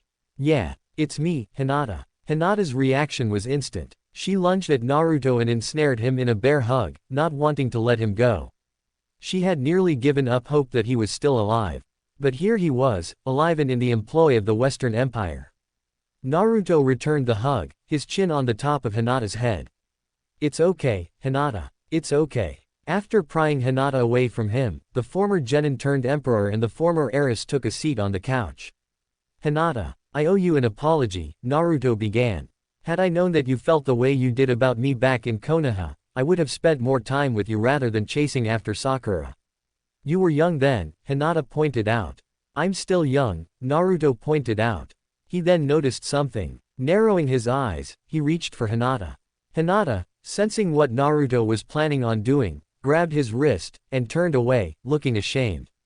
"No, Naruto." Naruto could only guess. "Show me." Almost hesitantly, Hinata turned back to him and lifted her bangs. Naruto's eyes widened in horror as to what was on her forehead. The caged bird seal. Hiyashi did this, didn't he? Naruto's voice was as cold as ice. Hinata nodded, the tears flowing freely. "Last year, Hanabi, at the council's urging, invoked her right of challenge and challenged me. I lost an FA, no, Hiyashi branded me and shoved me into the cadet branch. He said that not only am I worthless as an heir, but the clan has shown weakness because I supported you. The main branch sees me as worthless and the cadet branch is just as bad." That was all that Hinata had managed to say before she broke down completely. Naruto allowed her to cry into his shoulder. He held her until she finally calmed down. Meanwhile, Naruto was thinking all the ways that he could torture and maim the Hyuga clan. There was one way that he could stick it to Hiyashi and the rest of those stuck-up snobs in the main branch. Hinata found herself being gently pulled to her feet. Once Naruto had smoothed her hair back, exposing the seal, he brought his hands together, as if he was praying. "Naruto. Shish, stand still and trust me, okay?" Hinata nodded and closed her eyes. Naruto focused in on the seal on Hinata's forehead. Then he went through hand seals. Slowly at first, but then they began to pick up speed. Naruto then pressed his index and middle finger at the center of the seal. "Release," he said. Hinata felt a slight heat on her forehead, a stark contrast as to the bone-wrenching pain she had to endure when she was branded the first place. Then, the sensation was gone. "You can open your eyes now," Naruto said as he retrieved one of Hinata's kunai from her pouch and raised it to her face. There, Hinata could see that there was no seal on her forehead. It was no henge either. The caged bird seal, thought by the main branch clan to be irremovable, was removed. "What? How?" Hinata asked, astonished. "I'm a seal master," Naruto explained, smiling broadly. "So something like the caged bird seal is easy for me to remove." His tone was modest, rather than being a boast. He was rewarded with another glomp from Hinata. "Thank you, just, thank you." After a moment, Naruto gently pulled away from Hinata. "You know you can't go back to Konoha, or to your clan," he said, his tone serious. "If Hiyashi sees that you no longer have the seal, he will either rebrand you or worse." Hinata nodded. "I know," she replied softly. Before Naruto could ask her to come with him, she beat him to the punch. "Naruto, take me with you." I got nothing back home. Please take me with you. You want to go back west with me? Yes. From the look of things, you seem to be pretty connected there. Do you know the Emperor? Will he grant me asylum? It was then that Hinata received the third shock of her life. Of course I know the Emperor, Naruto replied. The Emperor is me, Haim. Hinata looked at Naruto as if he had grown a second head. The Emperor is you. She managed to squeak out right before doing the one thing she hadn't done since Naruto's banishment. She fainted. End flashback. After that, I allowed Hinata to remain inside the consulate, Naruto concluded. From what I've heard, the Konoha ninja combed the entire village looking for her, overlooking the fact that she was inside the consulate. After I defeated Sasuke, Hinata and I left for home, after I punched Hiyashi out again. Huh, Jiraiya grunted. He then noticed the wedding band on Naruto's ring finger and the diamond ring on Hinata's own. So, married, huh? 2 years, Hinata replied, looking at Naruto, smiling. So Naruto's the Emperor, so that makes you. Jiraiya began. Her Imperial Highness, Empress Consort Hinata Namikaze, a voice from behind Jiraiya said. Jiraiya turned around. Standing behind him, having just entered the throne room, was a woman. Standing at Naruto's height with curves and a bosom that could only be matched by Tsunade herself. Long red hair was tied into a single bun, with 2 braids poking out from said bun, the braids ending at the small of her back. Her attire consisted of a formal yukata, red with a black lotus pattern. Green eyes scanned both the Emperor and the perverted sage, who stood mesmerized by her beauty. Beauty that men would simply go to war for. She is also one of the best students in the senjutsu arts I have ever come across, the woman said. Senjutsu. Hinata's a sage. Jiraiya said. Third Fox Sage, the woman replied. Turning to Naruto she addressed him. I've heard from that someone from Fire County showed up. Never thought it would be the perv. I thought neither you nor Hinata would want anything to do with them again. Naruto shrugged his shoulders. I wasn't expecting him to show up, he replied in his own defense, as Jiraiya pulled out his notebook, intending on using the woman for research for his next Ika novel. However, the woman stopped him. You haven't changed, Toad Sage. Even after 20 years. Jiraiya stopped. You know me. The woman smiled meanly. Jiraiya took notice of the elongated canines in her mouth. Of course. The last time we met, I made a stop at a certain village in Fire Country. As she said that, 9 tails emerged from her backside. 9 crimson fox tails, which waved lazily around her as if they had a life of their own. The name's Katami Akashiya, she introduced herself. Chief Prime Minister of the Western Empire.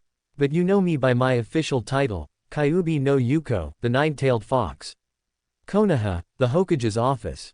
Tsunade Senju sat behind her desk, Shizune standing beside and to the side of her, Taunton in her arms. Standing before the Godime was a 6-ninja team consisting of 6 Junin. A team she hoped was the salvation of the Leaf. 4 of them were part of the original Konoha 11, but she had chosen each of them for a different reason. First up, was the team leader, Anbu member and former sensei of the now-defunct Cell 7, Kakashi Hatake.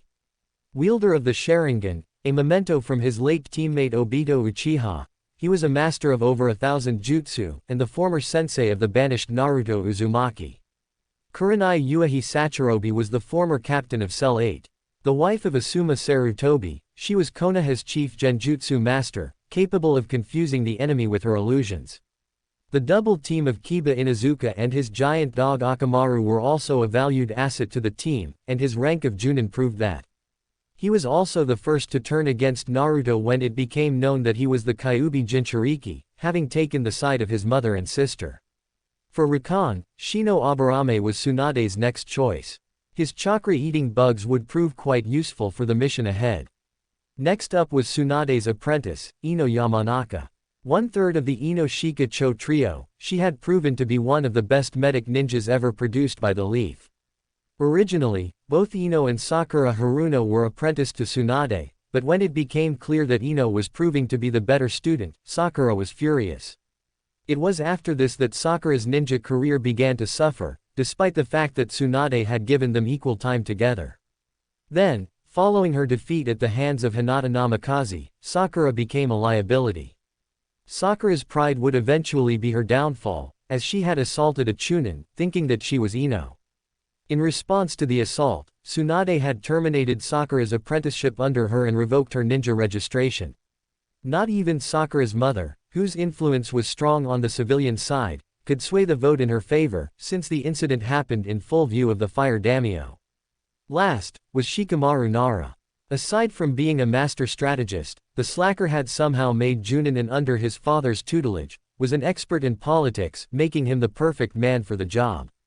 Reporting as ordered, Lady Hokage, Kakashi said. Tsunade didn't waste no time in explaining. This is a SS-ranked mission. It is apparent that Konoha will soon be attacked by Oto, Iwa and Kumo.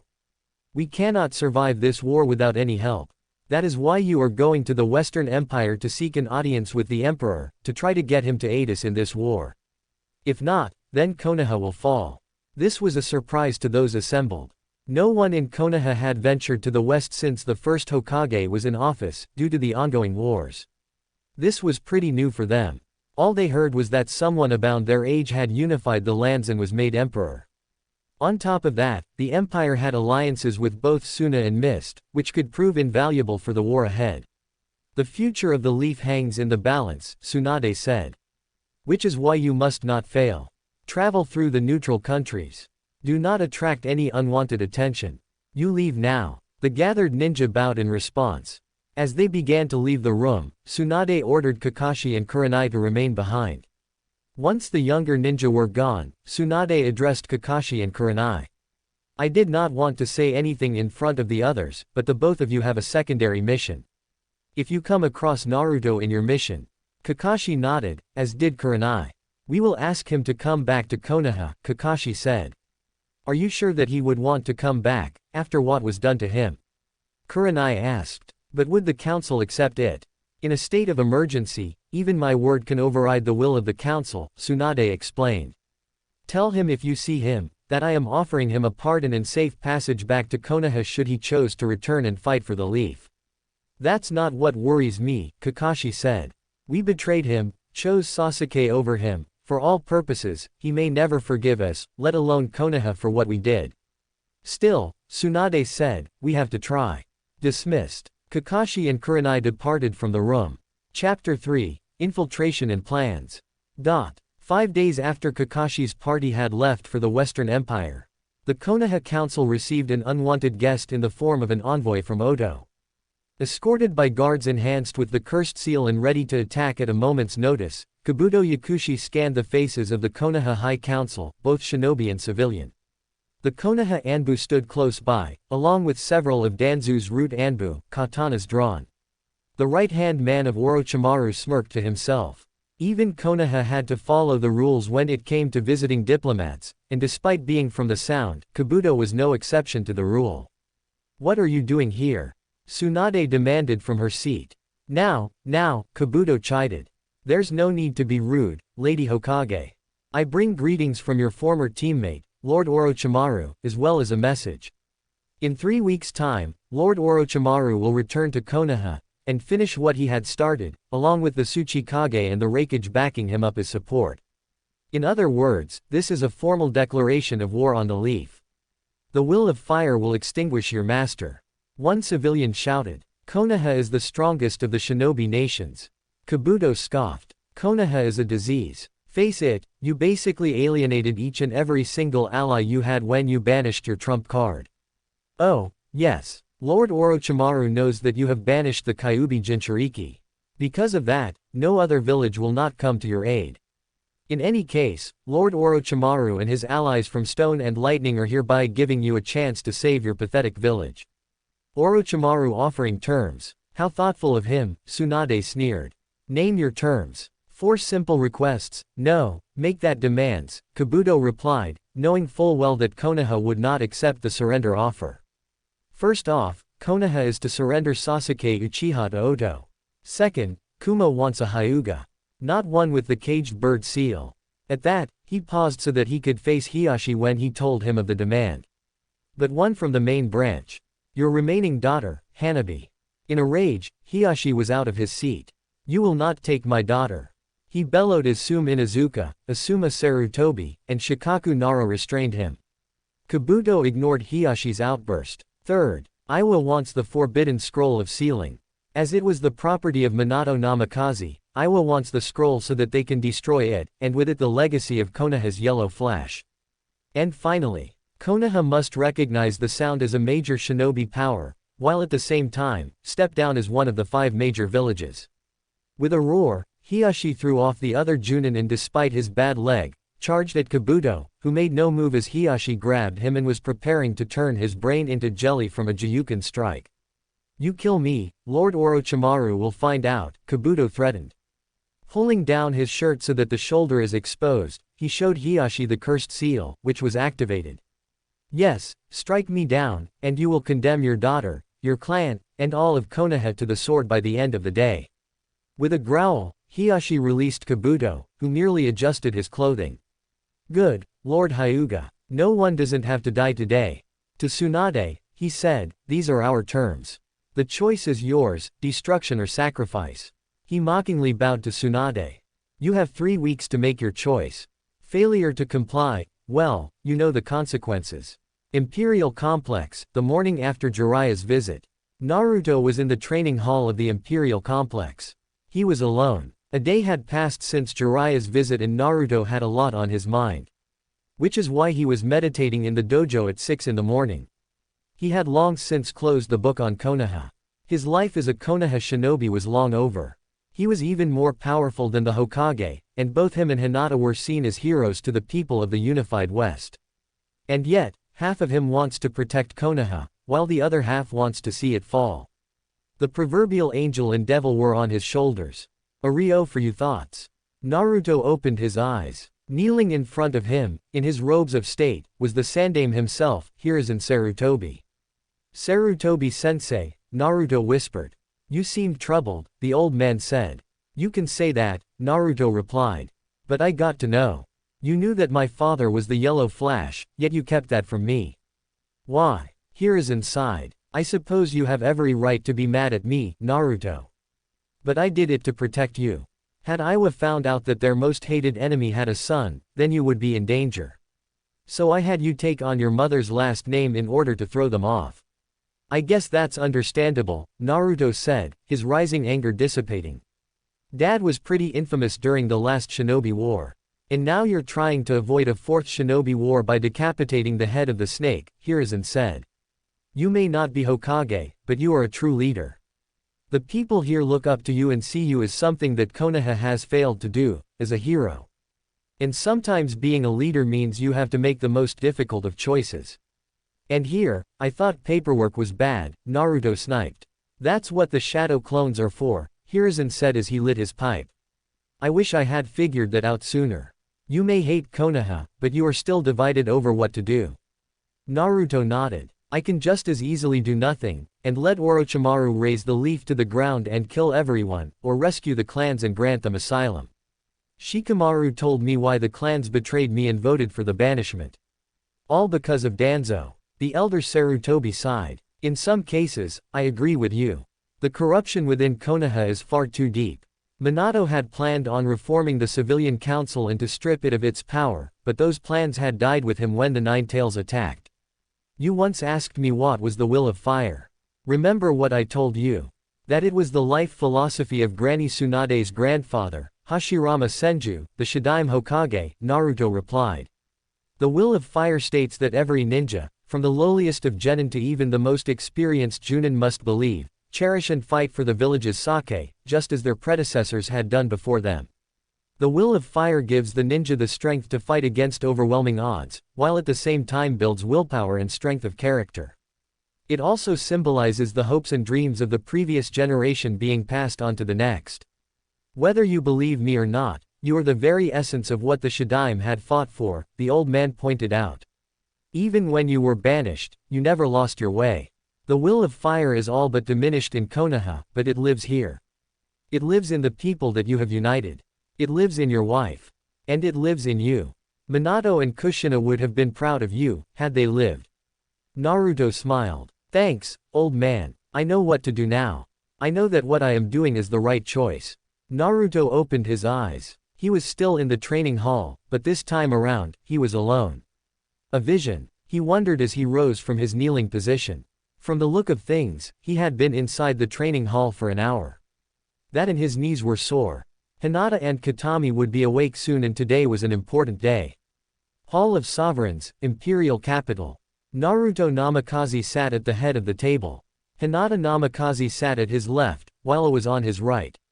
Katami sat next to Hinata. The gathered council members sat at their usual positions, only with a slight difference. Seated on the left side, was the Suna representative, Tamari. Sister to the Kazekage Gaara and Kankuro, she was chosen by Gaara to act as Suna's representative while in the west. The Suna consulate was located several blocks away from the Imperial Palace and was guarded by a garrison of Suna ninja. On the right side, was the adopted brother of the Mizukage, Takeshi Terumi. Takeshi was a former ninja who was forced to retire due to injury. The Mist Consulate was located on the same block as the Suna Consulate, and guarded by a garrison of Mist ninja as well. As part of the alliance with both Mist and Suna, the Imperial Empire also had 2 consulates set up in both villages. The Imperial representatives were hand-picked by the Emperor himself. So far, none in the East knew about the secret alliance between the 3 of them. Aside from the Imperial Council, Naruto had requested that the Jinchuriki, save for Gaara, who is still in Suna, should be present for this meeting.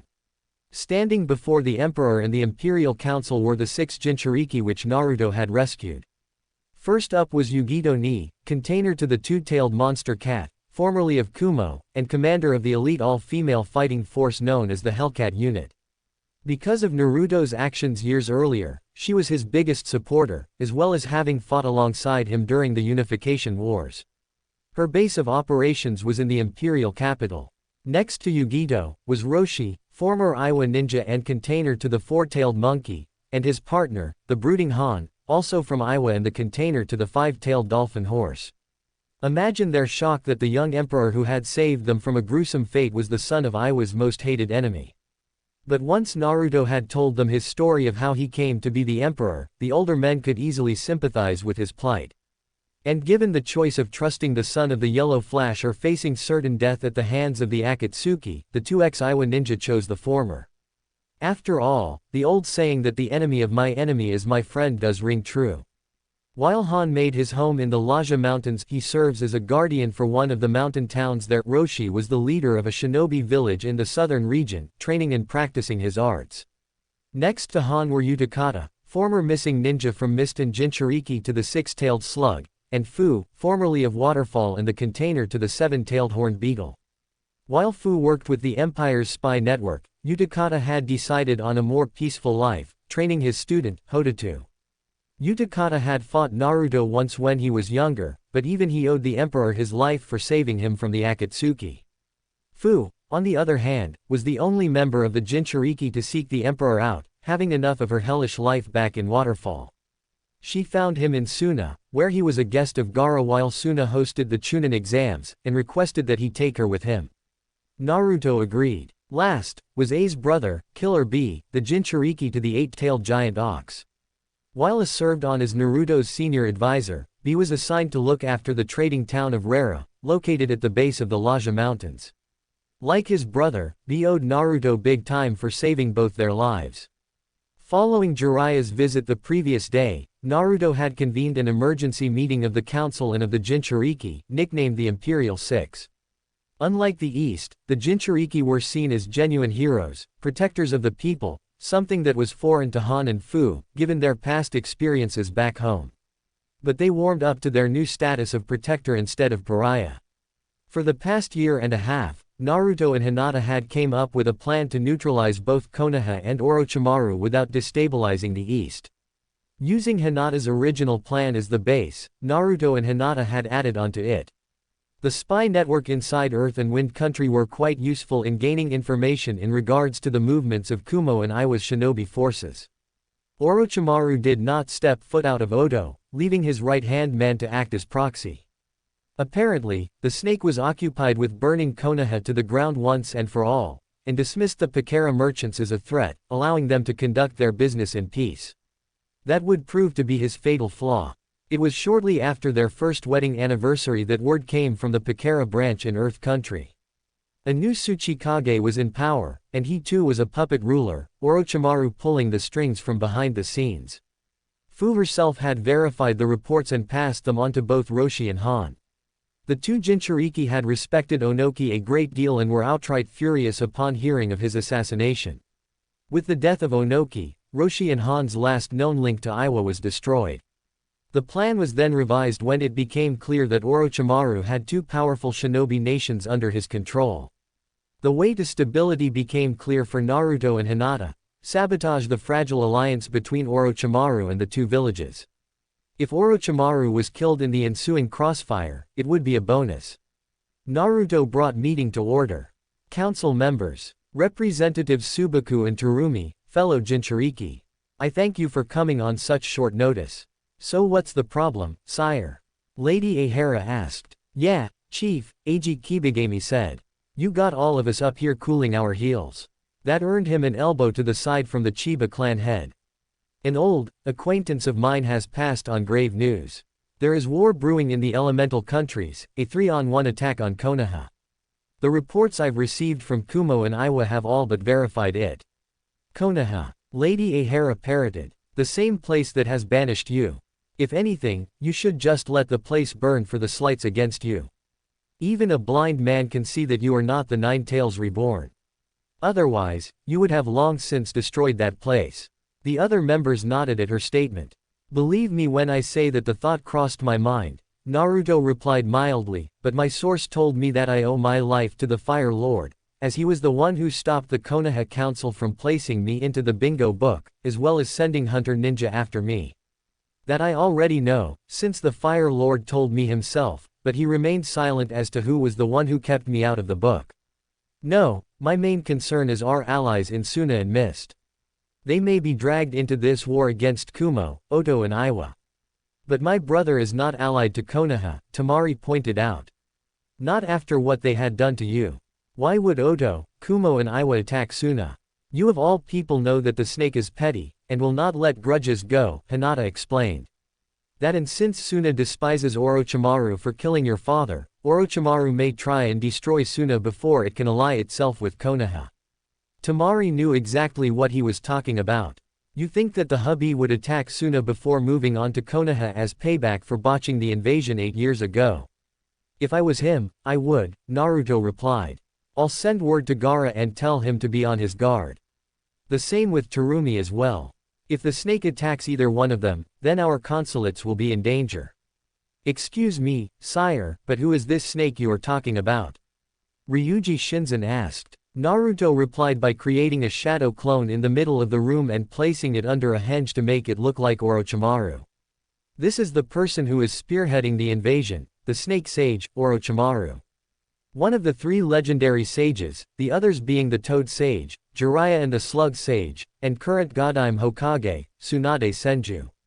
All 3 trained under my mentor, the late Sandaime Hokage, Hiruzen Sarutobi, but Orochimaru held the most promise. He was also the most corrupt of the 3. Sarutobi found out that Orochimaru was conducting illegal experiments involving the Cursed Seal, as well as trying to find the secrets to immortality. Orochimaru escaped, and after a brief stint as part of the Akatsuki, seized control of Oto and Rice Field Country, changing the name to Sound. The Emperor paused for a moment. This man killed Sarutobi during the Chunin exams 8 years ago. Every 3 years, he needs a new body in order to live forever. With the snake, it's always personal for him. He may have either Iwa or Kumo attack Suna and Mist to knock them out of the war before moving on to Konoha. The snake has a plan, B said. Forget destroying Konoha. He wants to rule the eastern land. That could be a possibility, Han said, stroking his chin in deep thought. He could also subjugate the smaller villages like Rain or Waterfall to his side. Given the fact that most of us are either shunned or have death sentences on our heads, Orochimaru can also see us as a threat. You're thinking about going to war, aren't you? Sanshi asked. Not to save Konoha, Naruto replied. I was thinking of something a bit more subtle. As you already know, I have a prior agreement with Tsunade Senju, as she is not only my godmother, but also the granddaughter of my great-grandmother, Mito Uzumaki. I will not save Konoha. I will cripple it by other means, while at the same time, eliminate the threat of Odo without raising a sword. Iwa and Kumo may have puppet cages that answer to Orochimaru, but the alliance is still a weak one at best, Hinata continued. The Cloud and the Stone have always been bitter rivals, but are only united in their hatred towards the Leaf. Our original plan was to in fact unleash Katami upon Konoha to finish what she had started, but after what we had learned in regards to my husband's banishment, we decided on a second course of action.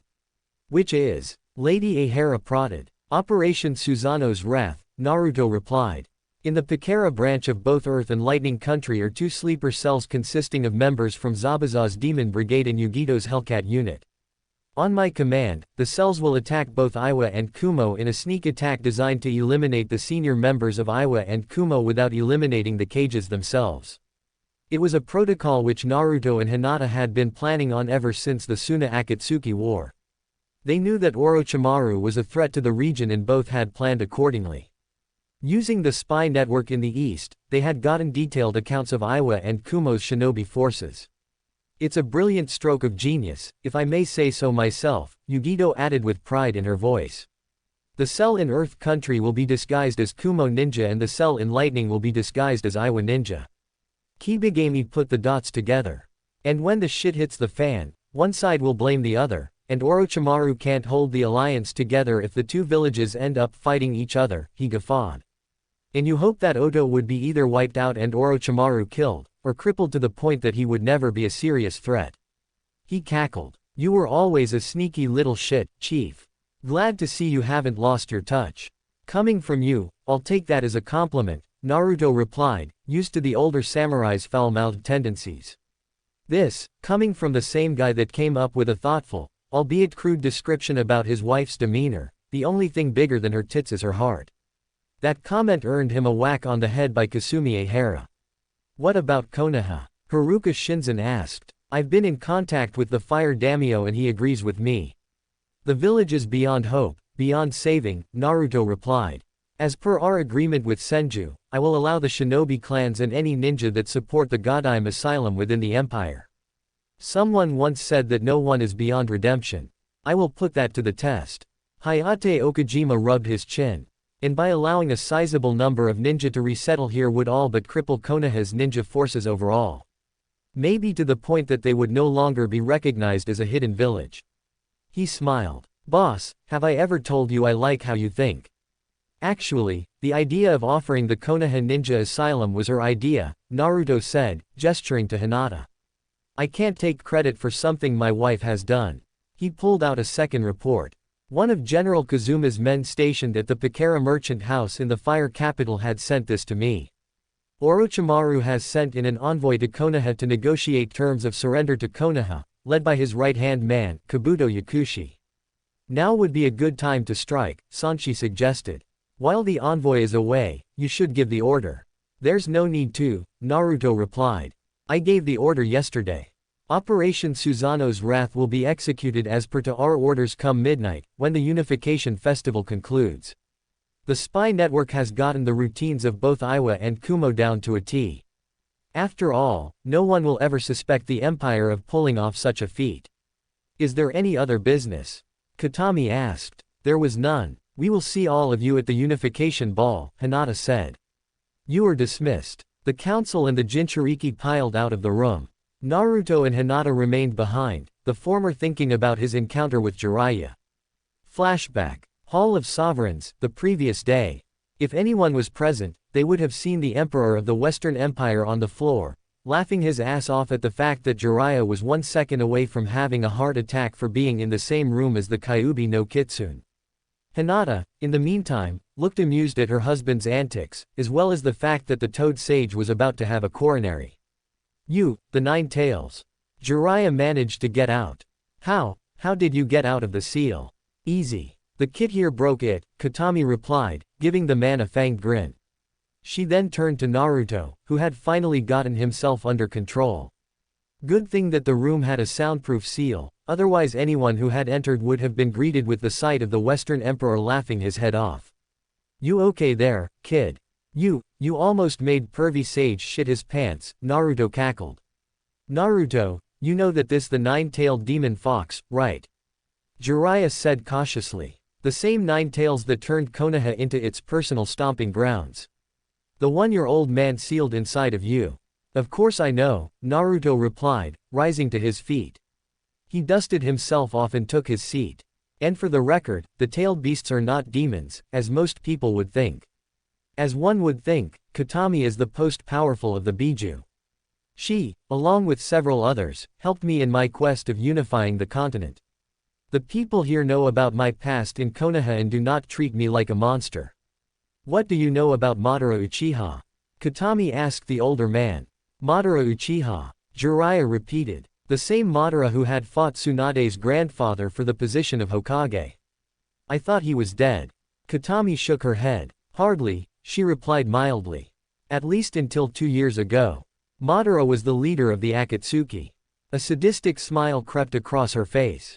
That is until I tore out his heart and destroyed his eyes. It was because of his hatred that Madara had brainwashed me into attacking Konoha in an attempt to destroy it. Prior to that, Kushina Uzumaki was the Jinchuriki. Seeing as how Jiraiya was paling visibly at Katami's sadism, Naruto gave Jiraiya the entire story, with Hinata and Katami putting in their 2 cents. Naruto told Jiraiya about the first Jinchuriki to the 10-tailed beast, the 6-path sage, and of Naruto's connection to the Senju, to how upon his death, he split the power of the 10 tails into the 9 Jinchuriki and left the 10 tails body on the moon. Katami continued where Naruto had left off, about how the Akatsuki were hunting down the Jinchuriki in Madara's Eye of the Moon plan, and it was Nato who had reached out to his fellow Jinchuriki, offering them protection and asylum from the Akatsuki, save for Gaara, who was the Kazakage which led to the Akatsuki's full-scale invasion of Suna. While Katami was credited with killing Madara, Naruto was the one who had killed Itachi Uchiha, Sasuke's older brother, and had decimated Nagato, while Hinata had killed Deidara. Half of Suna was left in ruins, but in the end, all of the members of Akatsuki were wiped out. Jiraiya was impressed. Very impressed. Minato, if you had seen what your son has done, he thought wistfully. He is truly a leader. He then decided to get back on subject. Naruto, about Konoha. My answer still stands, Jiraiya. I will not aid Konoha, nor will I outright destroy it, but I will not give Orochimaru the pleasure of destroying it either, Naruto replied. But you just said. I know what I said. You didn't let me finish. I will not let Orochimaru destroy Konoha. I will simply cripple it instead. But, why? What would Tsunade say if she knew about this? Naruto smiled. Tsunade supports the idea, as does the Fire Lord. Jiraiya blinked. Huh. Only 3 other people know that I am the Emperor, aside from you. The Fire Lord, Granny Tsunade and Shikamaru. The slacker. How did they find out? And Naruto told him how they stumbled upon Naruto's identity in the wake of the failed Akatsuki invasion of Suna. How no one would suspect Shikamaru as Naruto's inside man. And of how Danzo, Kaharu, Hanmura, Asuna and Hiyashi had orchestrated Naruto's banishment through bribery and blackmail. That pretty much made Jiraiya very angry. Naruto had never seen the super perv angry. But Jiraiya looked pissed enough to summon Gambunta and the rest of the toads and raise Konoha himself. And just how do you plan on dealing with Konoha and Orochimaru? Jiraiya asked. By turning Iwa and Kumo against one another and fracturing Orochimaru's alliance, Hinata replied. If they end up killing Orochimaru, then that's a bonus. Second, we allow the shinobi clans and any Chunin or Junin that support Tsunade asylum into the west, therefore crippling Konoha's shinobi force. And the Fire Lord. As it turns out, the Fire Lord has been making some plans of his own. He sees that Konoha is not worth saving. Once the exodus is complete, he will notify the Leaf that he will strip them of their remaining financial aid and strip them of their hidden village status. The Fire Lord has been secretly constructing a new hidden village near the capital for the past 5 years and is actively recruiting shinobi and civilian alike, mostly refugees and mercenary ninja looking for a new home. This time, he is making sure that the civilians do not get themselves involved in shinobi matters. And Konoha does not know about this. They will soon find out, after the Fire Lord notifies them of the change, Hinata said. The corruption in Konoha is too deep. This is the only way it can be stopped, by stripping it of its so-called honor and allowing a new breed of ninja to defend Fire Country. Clans hand-picked personally by the Fire Lord himself. Mist refugees with bloodlines, ninja from defunct villages, mercenary ninja and even samurai looking for a permanent home, the like, Naruto said. As long as they swear loyalty to the Fire Lord and follow the law, they can stay. I knew things were bad. Jiraiya shook his head. Do you have a timetable for when Tsunade will arrive with the others? I told her to wait 3 days after I dealt with Orochimaru and his alliance, then resign the seat of Hokage, Naruto replied. By that time, I will be ready to get the clans out of Fire Country. The Fire Daimyo's given us a 14-day window for the clans and ninja to make it to Wave Country, more than enough time. What about Kabuto? Jiraiya asked. Same as Orochimaru. He's also a credible threat, Naruto replied. Sooner or later, he will have to be dealt with. But first, we must cut off the head of the snake. My informants in the east has notified me that Kabuto is on his way to Konoha to deliver Orochimaru's ultimatum. By that time, the 2 sleeper cells in Earth and Lightning will strike. And you made sure that no one will suspect the Empire? Jiraiya asked, concerned with the risk that the Emperor and his wife were taking. Positive, Naruto replied. The sleeper cells are special Junin-level ninja, whose specialties are Genjutsu, Earth and Lightning Jutsu. All are veterans of the Unification Wars and they have been briefed on their mission. He smiled meanly. They can and will wipe the floor with Danzo and his root Anbu. That tough, huh? Hinata nodded. Very. By the time of the Unification Festival, Orochimaru will no longer be a threat, and soon, Konoha will fall. End flashback. Jiraiya had left Kimen City to prepare, leaving Naruto and Hinata to oversee the final preparations for Susanoo's wrath. Once everything was in place, the order was given, Hinata using a fox summon to deliver the classified messages to the sleeper cells in Earth and Lightning. Now, all they had to do was wait. Most of the day went by with Naruto and Hinata going through their paperwork for the rest of the morning, followed by lunch in the town. The Unified West were in the final preparations of the Unification Festival. On a boat, en route to the Western Empire. The Konoha team led by Captain Kakashi Hatake and Captain Kurenai Sarutobi traveled for 3 days, crossing the bridge into Wave Country. There, while in Wave, Kakashi received a cold reception from Tazuma and his family when Kakashi greeted them. Tazuma refused to allow them to enter his home, slamming the door in Kakashi's face. Come to think of it, the people of Wave Town were cold to them, as they were the first to drop their trade agreement with Konoha once their debt for the mission was paid. Dejected, but not deterred, Kakashi and the others boarded a Pakera merchant vessel heading for the west. After a brief layover in Tea Country, where the crew picked up supplies and tourists for the trip home, they were on their way to the west. It would be 4 more days before they would reach the imperial capital. The Konoha team only knew about the emperor from either second-hand knowledge or from when Tsunade had ordered them to bring him in for questioning. He was a skilled fighter, as most of the ninja who had fought him could attest to that fact. And given that there were branches of the Pakera merchant houses in most of the villages save for Konoha, but rather at the fire capital, the emperor was very savvy when it came to business agreements. They had been out on missions before, but never this one of such great importance. No one in their group has ventured out of the elemental countries and into the west, and for good reason. But now, things had changed, as they were on a mission of great importance. Of course, sneaking in was a bad idea, but Kakashi took nothing to chance. The imperial capital loomed in the distance. The sun was starting to set as Kakashi and the others gazed in awe over the thriving port. Attention! We will be docking in 30 minutes, the first mate shouted as he moved along the deck. Upon docking, you will be asked to produce identification, so have your ID cards out and ready. Anyone who does not comply will be taken to jail for the night, and you will be sent back east the following morning. Let's not get arrested tonight, people, it looks very bad on my record. Kakashi Hatake was on deck, standing at the ship's bow, watching as the port drew ever more closer. He was already in disguise, dressed as a tourist. He was unmasked, his Hitai-8 gone, the Sharingan eye covered with a headband. The others are getting prepared, Kurenai said as she approached Kakashi from behind. Like Kakashi, she was also dressed incognito. Her hair was pulled back into a ponytail, while she used a genjutsu to change her eye color from red to brown. I never told anyone this, but I screwed up big time, Kakashi confessed. Being in the Anbu is a lot easier than taking on a squad of genin. Obito and Minato-sensei would be ashamed as to how my team ended up. So what caused this change? Kurenai asked, curious. After we had left from Suna. Sasuke and Anko were both right. I am an asshole, Kakashi admitted. After returning back to Konoha, I had time to think about Naruto. And to tell you the truth, we did abandon him.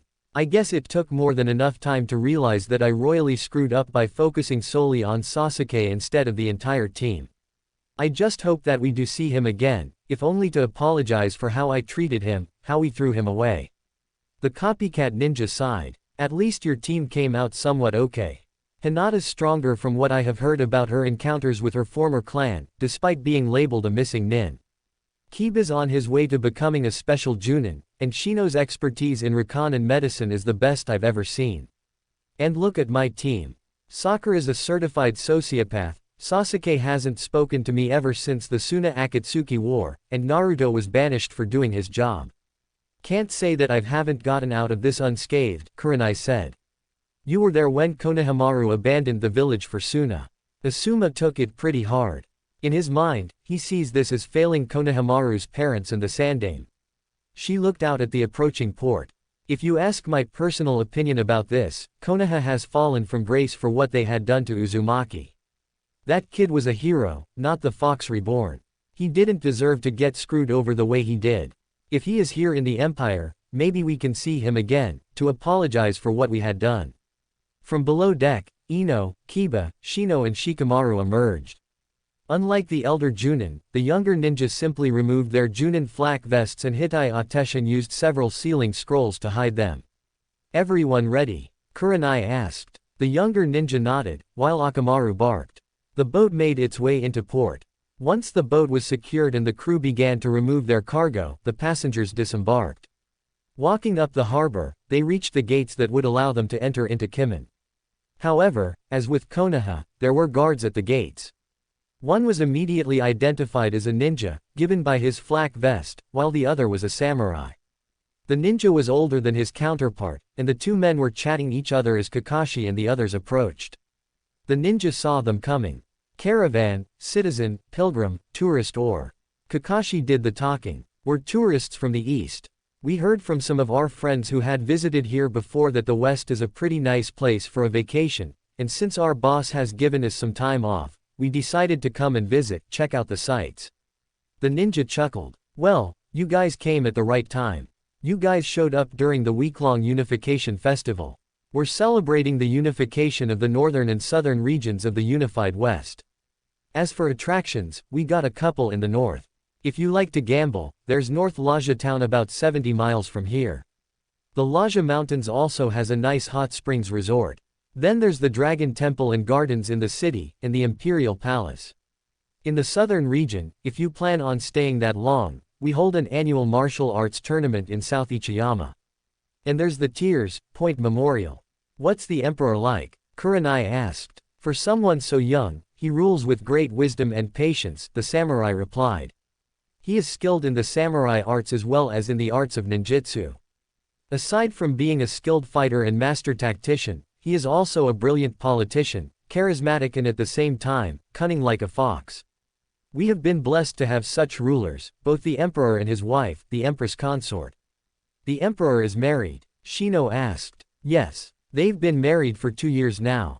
His wife was originally from the east as well, the samurai replied. A former heiress who was forsaken by her clan.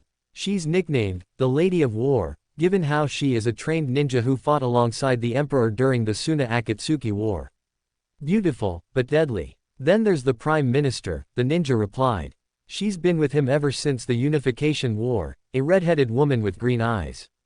She also trained the Empress Consort in the 6 months before their wedding. Both the Emperor and Empress Consort trust her with their lives. The Prime Minister herself is a skilled fighter and answers directly to the Emperor and Empress. Can anyone gain an audience with the Emperor? Ino asked. You can try, but not going to happen, the samurai said. But he does come down to the city for the festival. One thing about the Emperor is that he may be the ruler of the unified West, that doesn't stop him from having a good time with the common folk. But enough talk, can I see some identification before I can let you pass?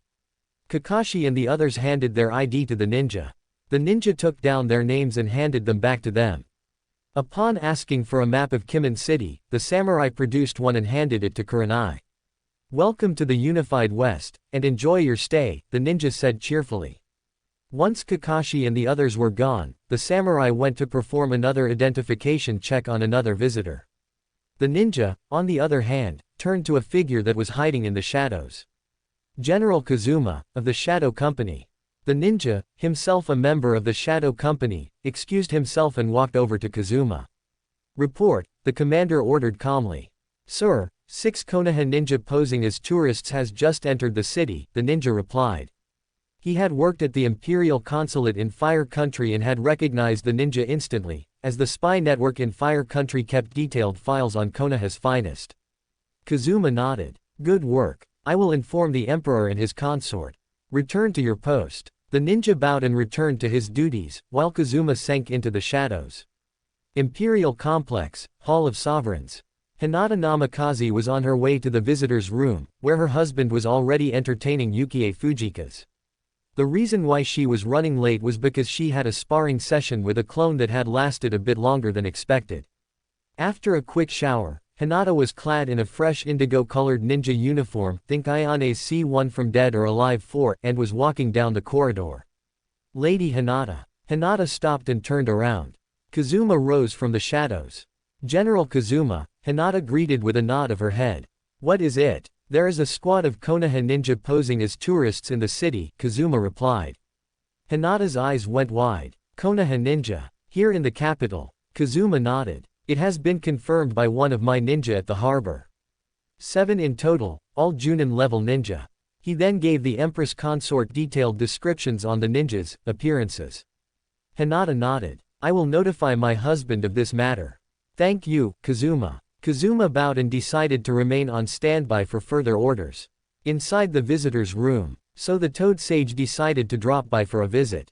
Koyuki Kazuhana asked as she sipped on her glass of Western red wine. The spring daimyo, known by her screen name Yukie Fujikaze, was a frequent visitor to the Imperial Complex whenever she had time away from running Spring Country and working as an actress. "I sure hope you didn't try and kill him, Naruto." "The thought crossed my mind," Naruto replied mildly as he sipped on his own wine. "But he's still alive." "That's good to hear," Yukie replied. "I would hate to see him die, after he convinced me to star in his Ika Ika movie." Naruto looked at the older woman as if she had grew a second head. "Jiraiya did what?" "He convinced me to take the lead role for Ika Ika Paradise, the movie," Yukie repeated. "Why? Is there something wrong? You have no idea, do you?" "What? That Jiraiya is some kind of pervert." "No," Naruto replied. Once Yukie calmed down, Naruto dropped the hammer. "He is a super pervert. His favorite hobbies include peeping inside the women's baths and checking out the hot springs. My personal nickname to him was Pervy Sage." Yukie raised an eyebrow. "You're joking, right?" "I wish I was," Naruto replied. "So, you and Hinata have been married for 2 years, and yet, you have no kids." Naruto sputtered on his wine. "Yukie. That's personal." The spring daimyo grinned. "Just remember, I call dibs on being the child's godmother." Yeah, Naruto grumbled just as Hinata entered the room. Almost immediately, Naruto caught the look on her face. "Nata, what's wrong?" "Kazuma reports that a 6-man squad of Junin ninja from Konoha has entered the capital," Hinata said. Crunch. Yukie winced as she saw Naruto crush the wineglass in his hand, spilling wine all over his pants and onto the floor. Then she gasped. "Konoha ninja. Here. Who are they?" Naruto demanded. "Kurenai Sarutobi, Kakashi Hatake, Kiba Inuzuka, Shikamaru Nara, Ino Yamanaka and Shino Aburame." "Oh, and Akamaru," the former Hyuga reported. In an instant, Naruto summoned Kazuma. The Shadow Company commander entered the room. "Yes, Chief. Who is in Kimin City at the moment?" "General Ni and a squad of her Hellcats are present, as is General Mamachi," Kazuma replied. "Inform them of the situation and have them to escort the Konoha ninja here," Naruto ordered. Kazuma bowed. "Right away, Chief." Kazuma quickly departed from the room. Then Naruto looked at the shattered glass in his hand. Ow. The imperial capital was bustling with activity. Not even Konoha had such a thriving nightlife, not even during the Kyubi festival. As the two port guards had explained, it was the tail end of the week-long unification festival. As the team from Konoha took in the sights, they saw that this place wasn't as much different from Konoha, from the shops to the manner of dress. Even the money was the same. The only difference was that there were patrols of samurai and ninja in the streets. Squads of 2, sometimes 3. They even identified ninjas by the same style of flak vests. You hardly even see samurai back in the east, Ino noted. Kakashi nodded. The last shinobi war wiped out most of them. What's left are now in Iron Country. Same thing could happen here. But from what I can tell, even our most seasoned Junin and Anbu units would have a hard time eliminating these samurai. If the Imperial forces are capable of destroying the Akatsuki, then they would be invaluable to Konoha as allies. Kurenai nodded as well. I can sense their chakra. Very strong indeed. Akamaru, in the meantime, was whining softly. The large dog did not like the crowded streets. Kiba patted the dog on his back. Don't worry, boy. The crowd is thinning out, he said, reassuring the dog. So what's the plan? Kurenai asked as Kakashi looked at the map. We find a hotel for the night, Kakashi explained. Then we head for the Imperial Palace and see if we can gain an audience with the Emperor. Kurenai nodded. Then she felt her senses going haywire. Kakashi sensed it as well. Rapid movement, both from the rooftops and on the ground, coming in fast. 5 kunoichi, armed with steel ninjutsu and kunais and clad in the standard ninja uniform with khaki flak vests, similar in design of the same type of vests that Konoha uses, landed and surrounded the Konoha ninja, who quickly got into a defensive stance. As the civilians backed away, 5 Onna Bugaisha, female samurai, rushed in, katanas drawn. Like their ninja counterparts, they also wore the flak vests which identified them as the Hellcats, the all-female fighting force under the command of Yugito Ni. Stay where you are. One of the Hellcats shouted, ready for anything. Kiba growled and was preparing to fight his way out, when Ino stopped him. Kiba, no. Fighting will only make things worse, she warned. We're here for an alliance, not to make war. Kiba understood, and backed down. 2 of the ninja parted, allowing the commander of the Hellcats to step through. Blonde hair, brown eyes, mean expression. There was no Hittite identifying her, as she needed none. She was dressed like the others, save that her flak vest was solid black. The 2 women who had parted for their commander closed ranks again. Kurenai recognized the woman almost immediately. Yugito Ni, of Kumogakure no Sato. Jinchuriki to the 2 tails. Looks like the Emperor is friends with Kumo. Yugito nodded. And you are Kurenai Uehi. My reputation precedes me. I am honored. However, you are mistaken. I no longer serve the cloud. My loyalty is with the Emperor. Make one wrong move, Konoha ninja, and my Hellcats will rip you to shreds. At that declaration, the captured ninja's eyes went wide. Not because of Yugito's threat, but they knew that they were from Konoha, and that they were caught. It was then, Kakashi received a second shock. The copycat ninja felt something sharp on his neck. Looking down, his eye widened as he recognized the blade. Well. If it isn't copycat Hitaki. Looks like the boss was right. This is my lucky day. Kakashi's eye went wide. The owner of the blade was none other than Zabuza Mamachi, former mist swordsman, thought to have been dead back in Wave, was alive, and had Kakashi at sword point. Zabuza, you're alive, Kakashi muttered. How? For a ninja who tells others to look underneath the meanings, you sure are dense, Zabuza said. Let's just say that I knew that Runt Gato was going to betray Haku and me, so I had a little insurance policy in the form of a blood clone. He grinned maniacally. You and I have some unfinished business, Hitaki. Before Yugito could reprimand her bloodthirsty comrade, a third party made their appearance. Emerging from the ground by way of the gathered shadows, was the general of Shadow Company, Hideo Kazuma. At that moment, the villagers knew that if the head of the Shadow Company was involved, then usually, it meant bad news for the offending party. It's a member of the Shadow Company, the eyes and ears of the Emperor, here, in this town. What are they doing here? At that moment, a wave of demonic killer intent washed over the warriors present, both Imperial and from Konoha. For the ninja of the leaf, especially to Kakashi and Kurenai, it felt awfully familiar. With a roar, the nine-tailed fox made its grand entrance in a geyser of flame, standing next to the seeker. Instead of her normal size, the most powerful of the beasts was around Akamaru's size, if not bigger. Most surprising, was the fact that the townspeople did not run away screaming in terror at the sight of the nine tails. The Hellcats stood at attention and bowed, as did Yugito and Zabuza. Kyuubi-sama, Yugito greeted. The ninja from Konoha have been apprehended, as per the Emperor's orders. The massive fox nodded. Good work. Then the nine tails turned to the petrified leaf ninja. Just like you Konoha scum, the nine tails sneered.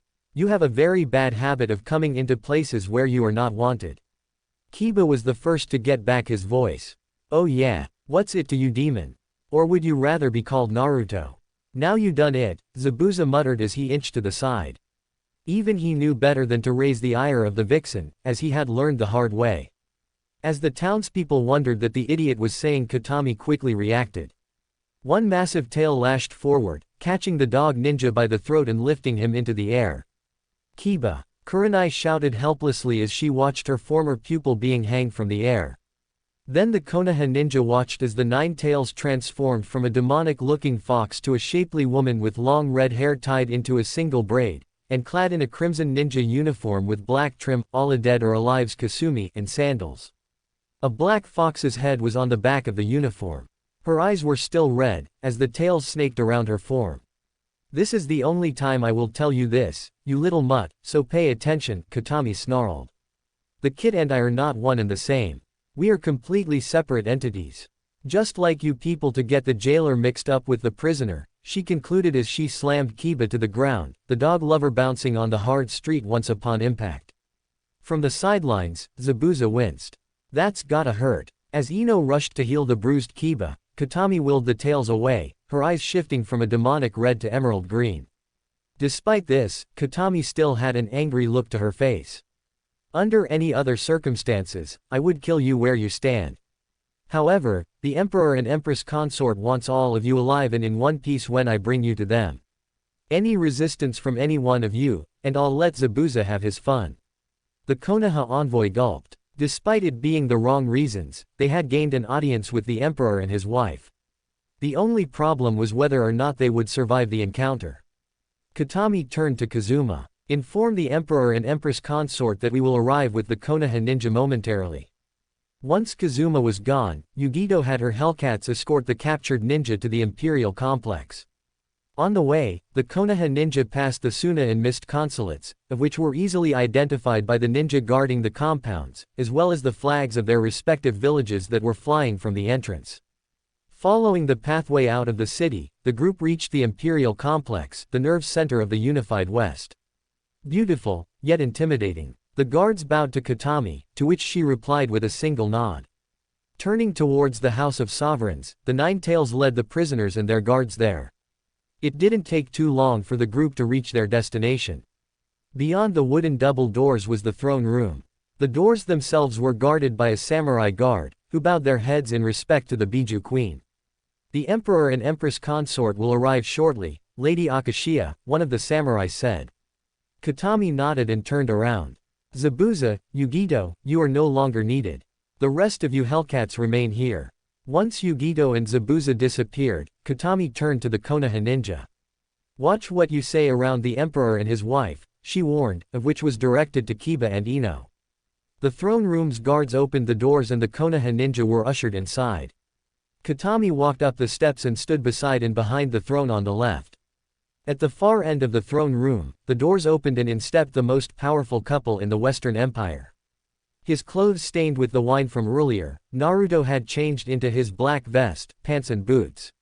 He wore no shirt underneath, which showed off his muscular arms. The black cage-style hat was on his head. Only this time, there was no mask to conceal his face. Hinata was at his side, looking at the gathered ninja with genuine disgust. The Konoha ninja were in shock, especially Kurenai, Shino and Kiba. Hinata was the wife to the most powerful man in the empire, the Akatsuki killer himself. Husband and wife sat down on their thrones. Even after 8 years, the leaf continues to mock us by sending you here, Naruto said, his voice hard enough to cut steel. He looked at the prisoners that stood before him and Hinata. Kakashi Hitaki, Kurenai Sarutobi, Shino Aburame, Ino Yamanaka, Kiba Inuzuka, and Shikamaru Nara. 2 special Junin and 4 members of the Konoha 11. He turned to his wife. Or should the number be 6? Isn't this the little reunion between old friends, Haim? And here I thought they would be happy to see us. Now Kakashi was puzzled. Us? What do you mean by us? Naruto raised one hand to his hat and removed it from his head, allowing the article to fall to the ground. So slow to catch on, Hitaki. Kurenai's eyes widened in total shock, as did Kakashi. For a moment, the elder Junin thought that they were looking at Minato Namikaze himself. Minimum. Minato-sensei. Kakashi whispered. Naruto shook his head. I am not my father. I am the one Konoha had thrown away. He looked at Kakashi. Remember what you said to me the day I was banished following the retrieval of the Uchiha. I most certainly do, as you told me off in front of the Konoha 11. You are worse than trash. You are scum. The reaction was instant. Even Akamaru was shocked. And at that moment, they knew. The dead last, the demon of Konoha, Kakashi's former student, which he had all but written off as worthless and abandoned him in the aftermath of the Uchiha retrieval mission, was the Emperor of the Unified West. The same person who had taken down the majority of the Konoha 11, as well as several high-ranking Junin, and earned the nickname Akatsuki Killer for his actions which had brought about their destruction in the Suna Akatsuki War. The hair was reddish and the whiskers were gone, but there was no mistaking his identity. No freaking way, Kiba whispered. It can't be. Ino gasped. Shino was silent, but despite everything, he was in the same state as his comrades. His former teammate, labeled as AS Class Missing Ninja, was the wife of the banished Kyuubi Jinchuriki. Naruto. Kakashi whispered. Then his eye widened in horror as he came to a realization. Oh, my god. Sensei, your son, what have I done? The one and only, Naruto replied. I am the Emperor of the Unified West, Naruto Uzumaki Namikaze. And I am the Empress Consort, Hinata Namikaze. Hinata finished. Only one thought was going through the Konoha team's minds, save for Shikamaru. Oh, shit. Thank you so much for watching. If you enjoyed this story, please like, share, and subscribe to FoxFanFiction. Your support helps us bring more dark and exciting Naruto what-if stories to life.